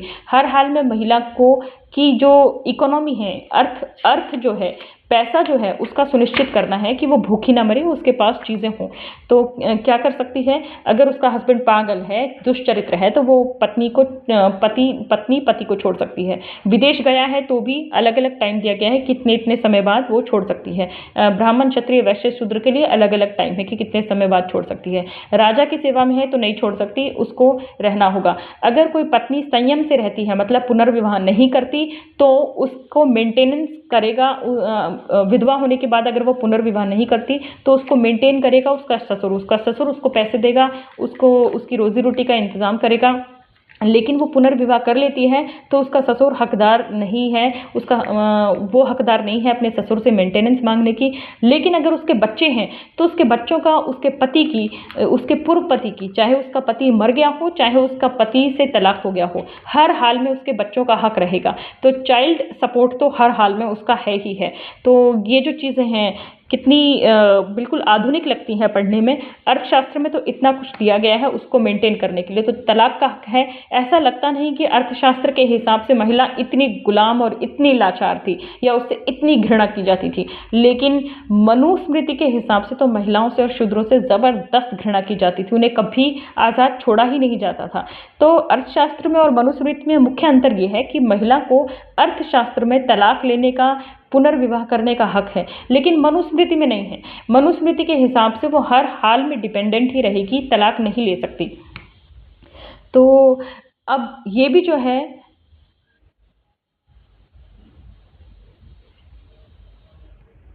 हाँ, इसमें एक भी ये भी कहा गया है कि अगर किसी व्यक्ति की मृत्यु हो जाती है और ससुर कहता है कि मेरे परिवार में किसी से शादी कर लो, तो अगर वो महिला उस बात को नहीं मानती है कि मुझे नहीं करनी है आपके परिवार में किसी से शादी, और वो कहती है कि मैं अकेली रहूँगी, स्वतंत्र रहूँगी, तो ऐसी महिला को शुल्क पाने का कोई हक नहीं है, मतलब उसे मेंटेनेंस नहीं दिया जाएगा। तो सरप्राइजिंगली, बहुत हैरानी करने की बात है कि कौटिल्य के टाइम में एक पत्नी अपने पति को कोर्ट में घसीट सकती थी और ऐसा कह सकती थी कि इसने मेरी समाज में निंदा की है, मुझे बदनाम किया है और मारपीट की है। तो मारपीट के बेसिस पे, बदनाम करने के बेसिस पे तलाक मांगा जा सकता था पत्नी के द्वारा। और मनु के पहले भी स्थिति अच्छी थी, महिलाएं जो है स्वतंत्र थी और पुरुषों की बराबर की पार्टनर थी। तो मनु ने उनका ऐसा बुरा हाल क्यों किया? तो ऐसा लगता है कि असली विलन मनु है और ब्राह्मण्स है। और अब ये बात है वुमेन इन बुद्धिज्म। बुद्धिज्म में महिलाओं की क्या स्थिति है? ये एक चैप्टर है वुमेन इन बुद्धिज्म, जो कि एसेंस ऑफ बुद्धिज्म किताब से लिया गया है, जो किताब लिखी है प्रोफेसर पी लक्ष्मी नरसु ने। अब ये कहा गया है कि बुद्धिज्म में महिलाओं की क्या स्थिति है। प्रजापति गौतमी थी मैटरनल आंट सिद्धार्थ की। तो सिद्धार्थ यानी तथागत बुद्ध की जो है मौसी थी, वो कहती हैं कि मुझे संघ में शामिल कर लो, लेकिन उन्हें संघ में शामिल नहीं किया गया। बार बार जो है ये कहा जाता है कि उन्होंने बहुत कोशिश की गौतमी ने कि वो संघ में शामिल हों, लेकिन जो है आनंद ने कहा बुद्ध से कि कितनी ज़्यादा इसमें इच्छा है संघ में शामिल करने की, तो क्या नहीं शामिल किया जाना चाहिए? तब बुद्ध ने जवाब दिया, क्या मैंने केवल पुरुषों के हित के लिए जन्म लिया है? क्या मेरा जो ये पाथ है, जो ये मेरा विशाखा है, जो मेरा रास्ता है, वो केवल पुरुषों के लिए है? नहीं, ये पुरुष और महिलाएं दोनों के लिए है। तो इस तरह से बुद्ध ने महिलाओं का स्वतंत्र अस्तित्व स्वीकार किया और ये कहा कि वो पुरुषों के बराबर हैं और अलग संघ की स्थापना की आज्ञा दे दी। तो इस तरह से जो धर्म का प्रिंसिपल है वो पुरुषों और महिलाओं में कोई भेद ही नहीं करता। ऐसा है ही नहीं कि पुरुष और महिलाएं एक दूसरे के बराबर ना हो। भारत का जो प्राचीन भारत है उसमें जो मॉरलिटी है, नैतिकता का प्रश्न भी बहुत बड़ा होता है। तो पूरा प्राचीन भारत ऐसा है जो अनैतिक बातों पर निर्धारित है। जैसे इंद्र एक ऐसे देवता थे जो बहुत ही अनैतिक थे। इस तरह के देवता थे जो शराब का सेवन करते थे और चरित्रहीन तरह के थे, और उनके जो सेक्सुअल एक्ट हैं उसकी भी पूजा की जाती थी, मतलब संभोग की पूजा की जाती थी। यहाँ तक कि शिवजी के लिंग की पूजा करना शुरू कर दिया गया। तो ये देखिए, मैं ये कहानी है, मैंने बताया था आपको कि शिव का लिंग कट के गिर जाता है क्योंकि वो कहीं पर नंगे चले जाते हैं, ऐसा कहीं पर वर्णन है। और जो है सन्यासी फिर उन्हें श्राप देते हैं, फिर लिंग कट जाता है, नीचे गिर जाता है, फिर बाद में जय जयकार होने लगती है कि ये इसकी भी पूजा करनी चाहिए। तो यहाँ पर इस तरह का जिक्र है कि कितनी ज़्यादा दुष्चरित्रता उस समय थी कि ब्राह्मणवाद में इस तरह की कहानियाँ बनाई गई जो नैतिक स्तर पर अच्छी नहीं थी।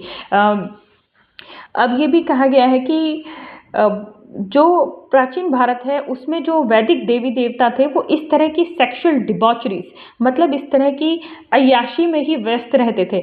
ऐसा लगता था कि इसी अय्याशी को जो है उन्होंने एक धर्म बना लिया है। वैदिक देवता वरुण और मित्र को जो है दूध अर्पण किया जाता था और महिलाओं के विषय में बहुत ही नीचा भी स्थान था। अनिर्भाती जातक कथा में लिखा है कि महिलाएं, सड़कें और नदियाँ ये जो हैं ये एक जैसी होती हैं, हर व्यक्ति को उनमें डुबकी लगाने का हक है। तो इस तरह से महिलाओं को एक सेक्सुअल ऑब्जेक्ट की तरह देखा गया। आदि पर्व जो महाभारत का है उसमें भी ये इस बात का वर्णन है कि जैसे जो पति है और उस पति के जो रिश्तेदार हैं वो किसी भी तरह से महिलाओं को खुलकर इंजॉय कर सकते हैं और महिलाओं को ही केवल जो है फेथफुल रहना है, मतलब पति के प्रति ईमानदार रहना है। तो इस तरह की बातें ऐसा लगता है कि जैसे पूरी तरह से महिलाओं से ईर्ष्या करती हुई बातें हों। और उद्योग पर्व जो महाभारत का है उसमें भी ऐसा लिखा है। उद्योग पर्व में क्या लिखा है कि बेटियों का जन्म जो है पूरी तरह से attended with evil results, high born and endowment with fame and humility, daughters are born always in danger. हाँ, जब भी बेटियां पैदा होती हैं, महाभारत के उद्योग पर्व में क्या लिखा है कि जब भी बेटियां पैदा होती हैं तो परिवार की इज्जत पे बात आ जाती है और जो उनका मायका होता है उस पर भी बात आ जाती है। और इस तरह से जो है जो ये इज्जत है, जब कोई उनसे शादी करता है उन लड़कियों से, तब इज्जत का जो बोझ है ट्रांसफ़र होता है। तो बेटियों को बोझ समझना जो है उद्योग पर्व महाभारत से आया है ऐसा लगता है। और अनुशासन पर्व में भी लिखा है कि जो जनक का पोता था वो विदेह का राजा बना। तो सब जानते हैं कि महिलाओं को कभी योग्य ही नहीं माना गया कि वो जो है कोई हाई बोर्न ले सकें। जनक का पोता कौन है? सीता का बेटा, यानी लव और कुश उसका सिंहासन लेंगे। अगर किसी व्यक्ति के पास बेटा नहीं है, यानी राजा जनक के पास सिर्फ 4 बेटियां थी, बेटा नहीं था, तो आखिर में उसका सिंहासन किसको मिला? मतलब इंतज़ार करना पड़ा कि सीता के बच्चे या बाकी रानियों के, बाकी लड़कियों के बच्चे बड़े हों और उनको जनक का शासन मिला। लड़कियों को कभी शासन के योग्य नहीं माना गया। बाद में ये कहने लगा कि जो पुरुष हैं वो महिलाओं के रक्षक हैं और जो महिलाएं हैं उनमें इस तरह की सेक्सुअल पावर्स हैं कि जो है वो आपका जीवन नष्ट कर सकती हैं। तो इस तरह से गलत गलत बातें महिलाओं के बारे में लिखी गई हैं। A good many of rights are not only Buddhism को इसलिए महिलाएं ज्वाइन कर रही थी क्योंकि वो आध्यात्मिक स्तर पर ऊंचा उठना चाहती थी, बहुत ज़्यादा ज्ञान प्राप्त करना चाहती थी। और जो है इस तरह से धम्म की व्याख्या में ऐसा लगता है कि उन्होंने ज़्यादा बुद्धिज़्म की तरफ महिलाएं अट्रैक्ट हुई थी। बुद्धिस्ट क्रांति एक तरह से हो गई थी समाज में, और ये क्रांति इसलिए हुई थी क्योंकि तथागत बुद्ध का जो भिक्षुणियों का सिस्टम था वो पहली बार ऐसा आया था कि महिलाएं स्वतंत्र रूप से बिना किसी पुरुष से जुड़े, बिना शादी किए एक जीवन जी सकती हैं। एक ऑप्शन उनको मिला था जो पहले ये ऑप्शन किसी के पास भी नहीं था, किसी भी धर्म में नहीं था। तो बुद्ध की जो टीचिंग है वो इस तरह की है जिसमें पुरुष और स्त्रियों में कोई भेद ही नहीं किया गया है। मुगल दियान सरीपूता में भी खीमा जो बिंबिसार की पत्नी है उनका बहुत ही ज़्यादा ऊंचा स्थान है। इस तरह से कहा गया है कि बुद्ध के टाइम पर ही चीज़ें हैं, रिपीटेड हैं थोड़ी।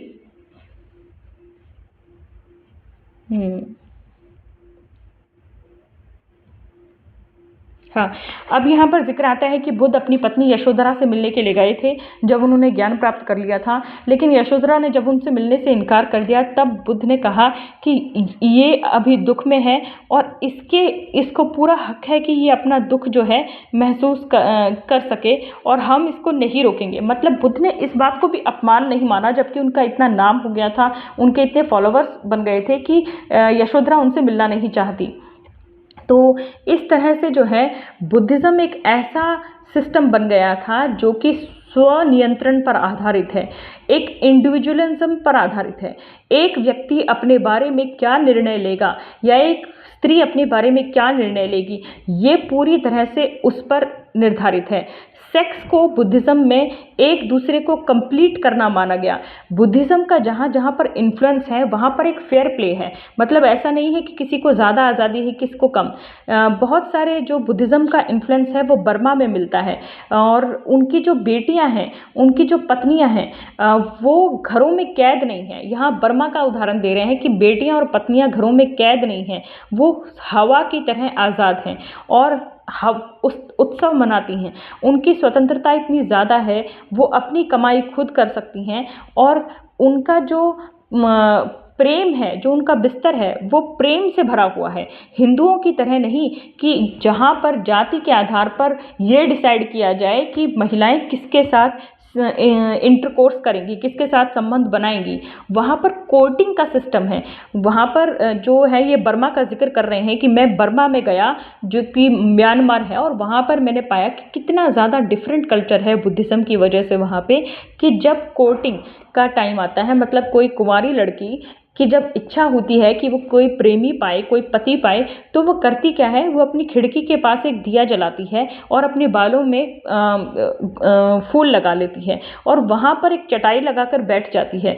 और गांव के जो लड़के वहाँ से जाते हैं, जिनकी इच्छा होती है, वो भी अच्छे से तैयार होकर वहाँ पर जाते हैं। उस लड़की ने जो दिया जलाया है, चटाई बिछाई है, उससे आके मिलते हैं, उसके पास बात करते हैं, और इस तरह से दोनों में अगर प्रेम होता है, मतलब डेटिंग का कल्चर, प्रेम होता है, तब जाकर वो शादी करते हैं।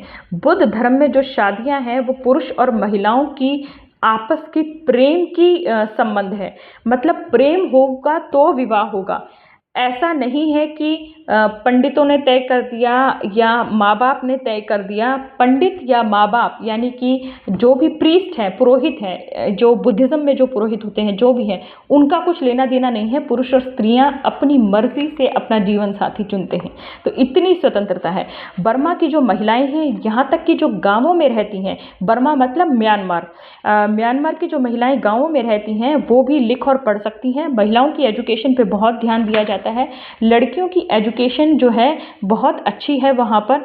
बर्मीज़ जो सोसाइटी है वहाँ पर बर्मीज़ भाषा बोली जाती है और पाली भी समझी जाती है। और यहाँ पर ज़्यादा गलत और सही नहीं है। गलत और सही मतलब जैसे भारत में छूत अछूत, ये गलत है वो गलत है, इस तरह की बात नहीं है।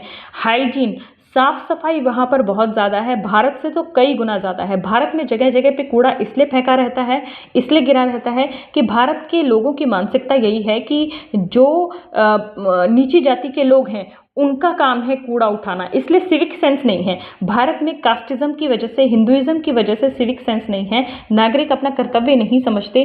जी बिल्कुल, उनका विचार यही होता है, उनके दिमाग में डीपली एम्बेडेड है कि कोई दूसरा उठाएगा, कोई ना कोई दूसरा आएगा कचरा उठाने के लिए। लेकिन बर्मा में ऐसा नहीं है, बहुत साफ सफाई से लोग रहते हैं। और बर्मा के स्कूलों में ये ज़रूर है कि महिलाओं को ये बताया जाता है कि एक अच्छी बीवी की क्या ड्यूटी है। उसमें कहा जाता है कि अच्छी पत्नी जो है, जो अपने पति के प्रति ईमानदार रहे और ज़्यादा खर्चा ना करे, और जो है घर को अच्छे से संभाले, इज्जत से संभाले और आए गए अतिथियों का स्वागत करे। लेकिन ये जो बातें हैं ये हिंदू महिलाओं की तरह नहीं है। हिंदू महिलाओं की स्थिति बहुत खराब है। हिंदू महिलाएं को तो कहीं आने जाने की आज़ादी नहीं है, लेकिन बर्मा की महिलाएं तो समुद्र यात्रा तक पे जाती हैं। और ऐसा है कि पुरुष जो है महिलाओं की वहाँ पर बहुत इज्जत करते हैं। तिब्बत में भी यही स्थिति है, महिलाएं बहुत ही स्वतंत्र हैं। रशिया के एक एक्सप्लोरर थे GS टिबाइको, वो कहते हैं कि महिलाओं को तो परफेक्ट फ्रीडम है, उनको ऐसी आज़ादी है जैसे मैंने कहीं नहीं देखी। उनको बिजनेस करने की आज़ादी है, हर तरह की आज़ादी है बिना किसी सहायता के। तो ये जो है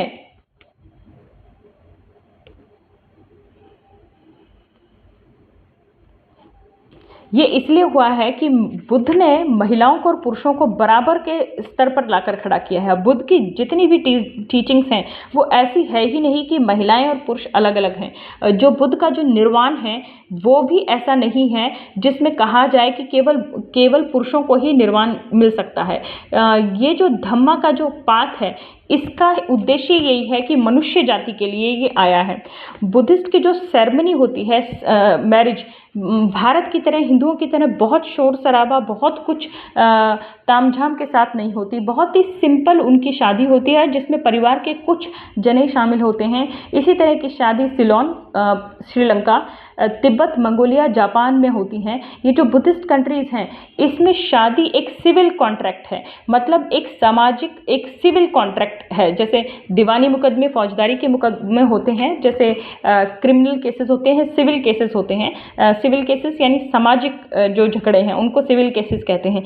तो शादी एक सिविल कॉन्ट्रैक्ट है जिसके गवाह होते हैं माता पिता और कुछ चुने हुए रिश्तेदार, और जो है परिवार के और गांव के बुजुर्गों के सामने आसानी से वो एक दूसरे को स्वीकार करते हैं और आशीर्वाद लेते हैं बड़ों का।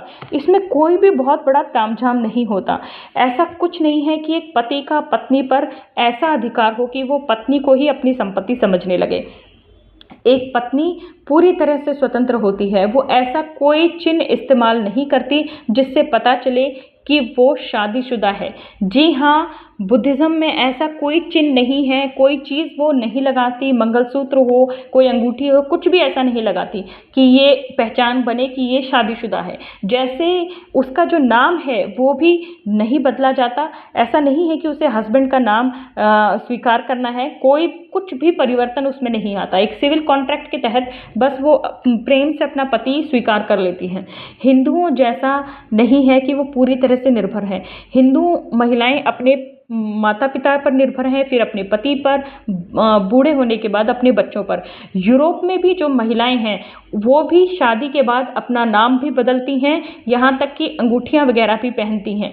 लेकिन ऐसा कुछ बुद्धिस्ट महिलाओं के साथ नहीं है।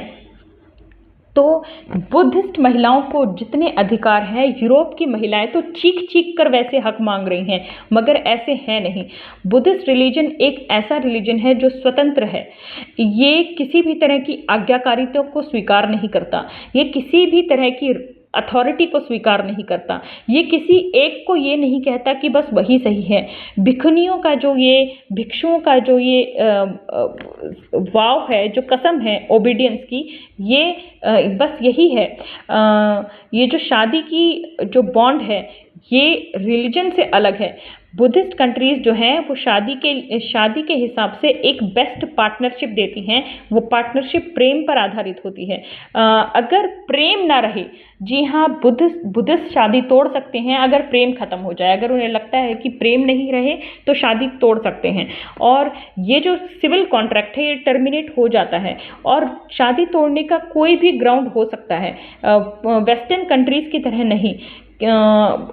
शादी तोड़ने का ग्राउंड ये होता है कि पति शराब पीता है, या उसे किसी किस्म के नशे की लत है, या हम दोनों के विचार नहीं मिलते, या बहुत ज़्यादा झगड़े होते हैं, या हम दोनों के खर्चे करने का तरीका एक जैसा नहीं है। किसी भी मुद्दे पर कोई भी चीज़ है वो तलाक ले सकते हैं। इस तरह का जो बर्ताव है, इससे पता चलता है कि ना केवल स्वतंत्रता है, बल्कि जो मैरिड कपल्स हैं उनकी जो डिवोर्स की दर है वो बर्मा में बहुत कम है।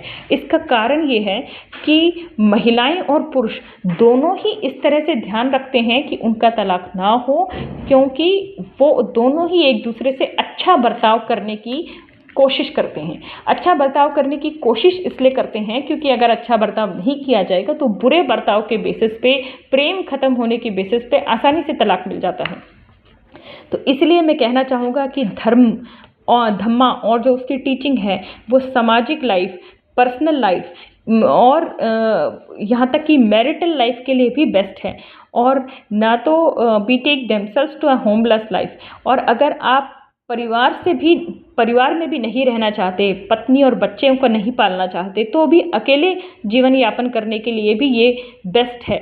बुद्धिस्ट जो है, जो भिक्षु हैं, वो एक तरह से बहुत ही शांत लोग होते हैं। उनमें स्वनियंत्रण होता है, वो सच्चे दिल के लोग होते हैं, और उन पर कोई प्रतिबंध नहीं होता। उनका बस एक प्रतिबंध होता है कि वो अपनी पवित्रता को बनाए रखेंगे और ब्रह्मचर्य का पालन करेंगे। और ये जो है, मैं ये कहना चाहूँगा कि ब्राह्मणों ने जो टायरनी, जो अत्याचार किया है, जो प्लेग फैलाया है समाज पर, उस जैसा तो बुद्धिज़्म बिल्कुल भी नहीं है। तो देखिए, ये जो है डॉक्टर भीमराव अंबेडकर की rise and fall of Hindu women थी पुस्तक। इन्होंने पूरी तरह से बखिया उधेड़ कर रख दी है कि क्या है हिंदुइज्म, क्या है बुद्धिज़्म। एक आर्टिकल लिखा गया था, उस आर्टिकल के जवाब में दूसरा आर्टिकल लिखा गया और उस आर्टिकल में अच्छे से तुलना की गई। अगर आपको मेरी कोशिश पसंद आती है, वीडियो पसंद आता है, तो प्लीज़ मेरा चैनल लाइक, शेयर, सब्सक्राइब और कमेंट ज़रूर कीजिएगा। आपका बहुत बहुत धन्यवाद इसे देखने के लिए। एक छोटी सी मैं बात बताना चाहूँगी, जो पिछला वीडियो था उसमें एक त्रुटि रह गई थी, एक गलती रह गई थी। वो गलती ये थी कि मैं बार बार 60 मिलियन को 60 लाख समझ रही थी। एक दर्शक ने बताया कि 60 मिलियन का मतलब होता है 6 करोड़। तो भारत आज़ाद होते समय भारत की आबादी 33 करोड़ थी और उसमें से 6 करोड़ अछूत थे। तो जो अनटचेबल्स वाली सीरीज़ है उसमें मैंने ये गलती कर दी, 6 करोड़ अछूत थे उस समय। और बाबा साहब अम्बेडकर भारत को इकट्ठा रखना चाहते थे, इसलिए वो सेपरेट इलेक्ट्रोड्स की मांग कर रहे थे, अलग सेटलमेंट्स की मांग कर रहे थे अछूतों के लिए, लेकिन कभी भी उन्होंने अलग देश नहीं मांगा। तो इसी के साथ आपसे मैं विदा लेती हूँ। धन्यवाद। जय भीम।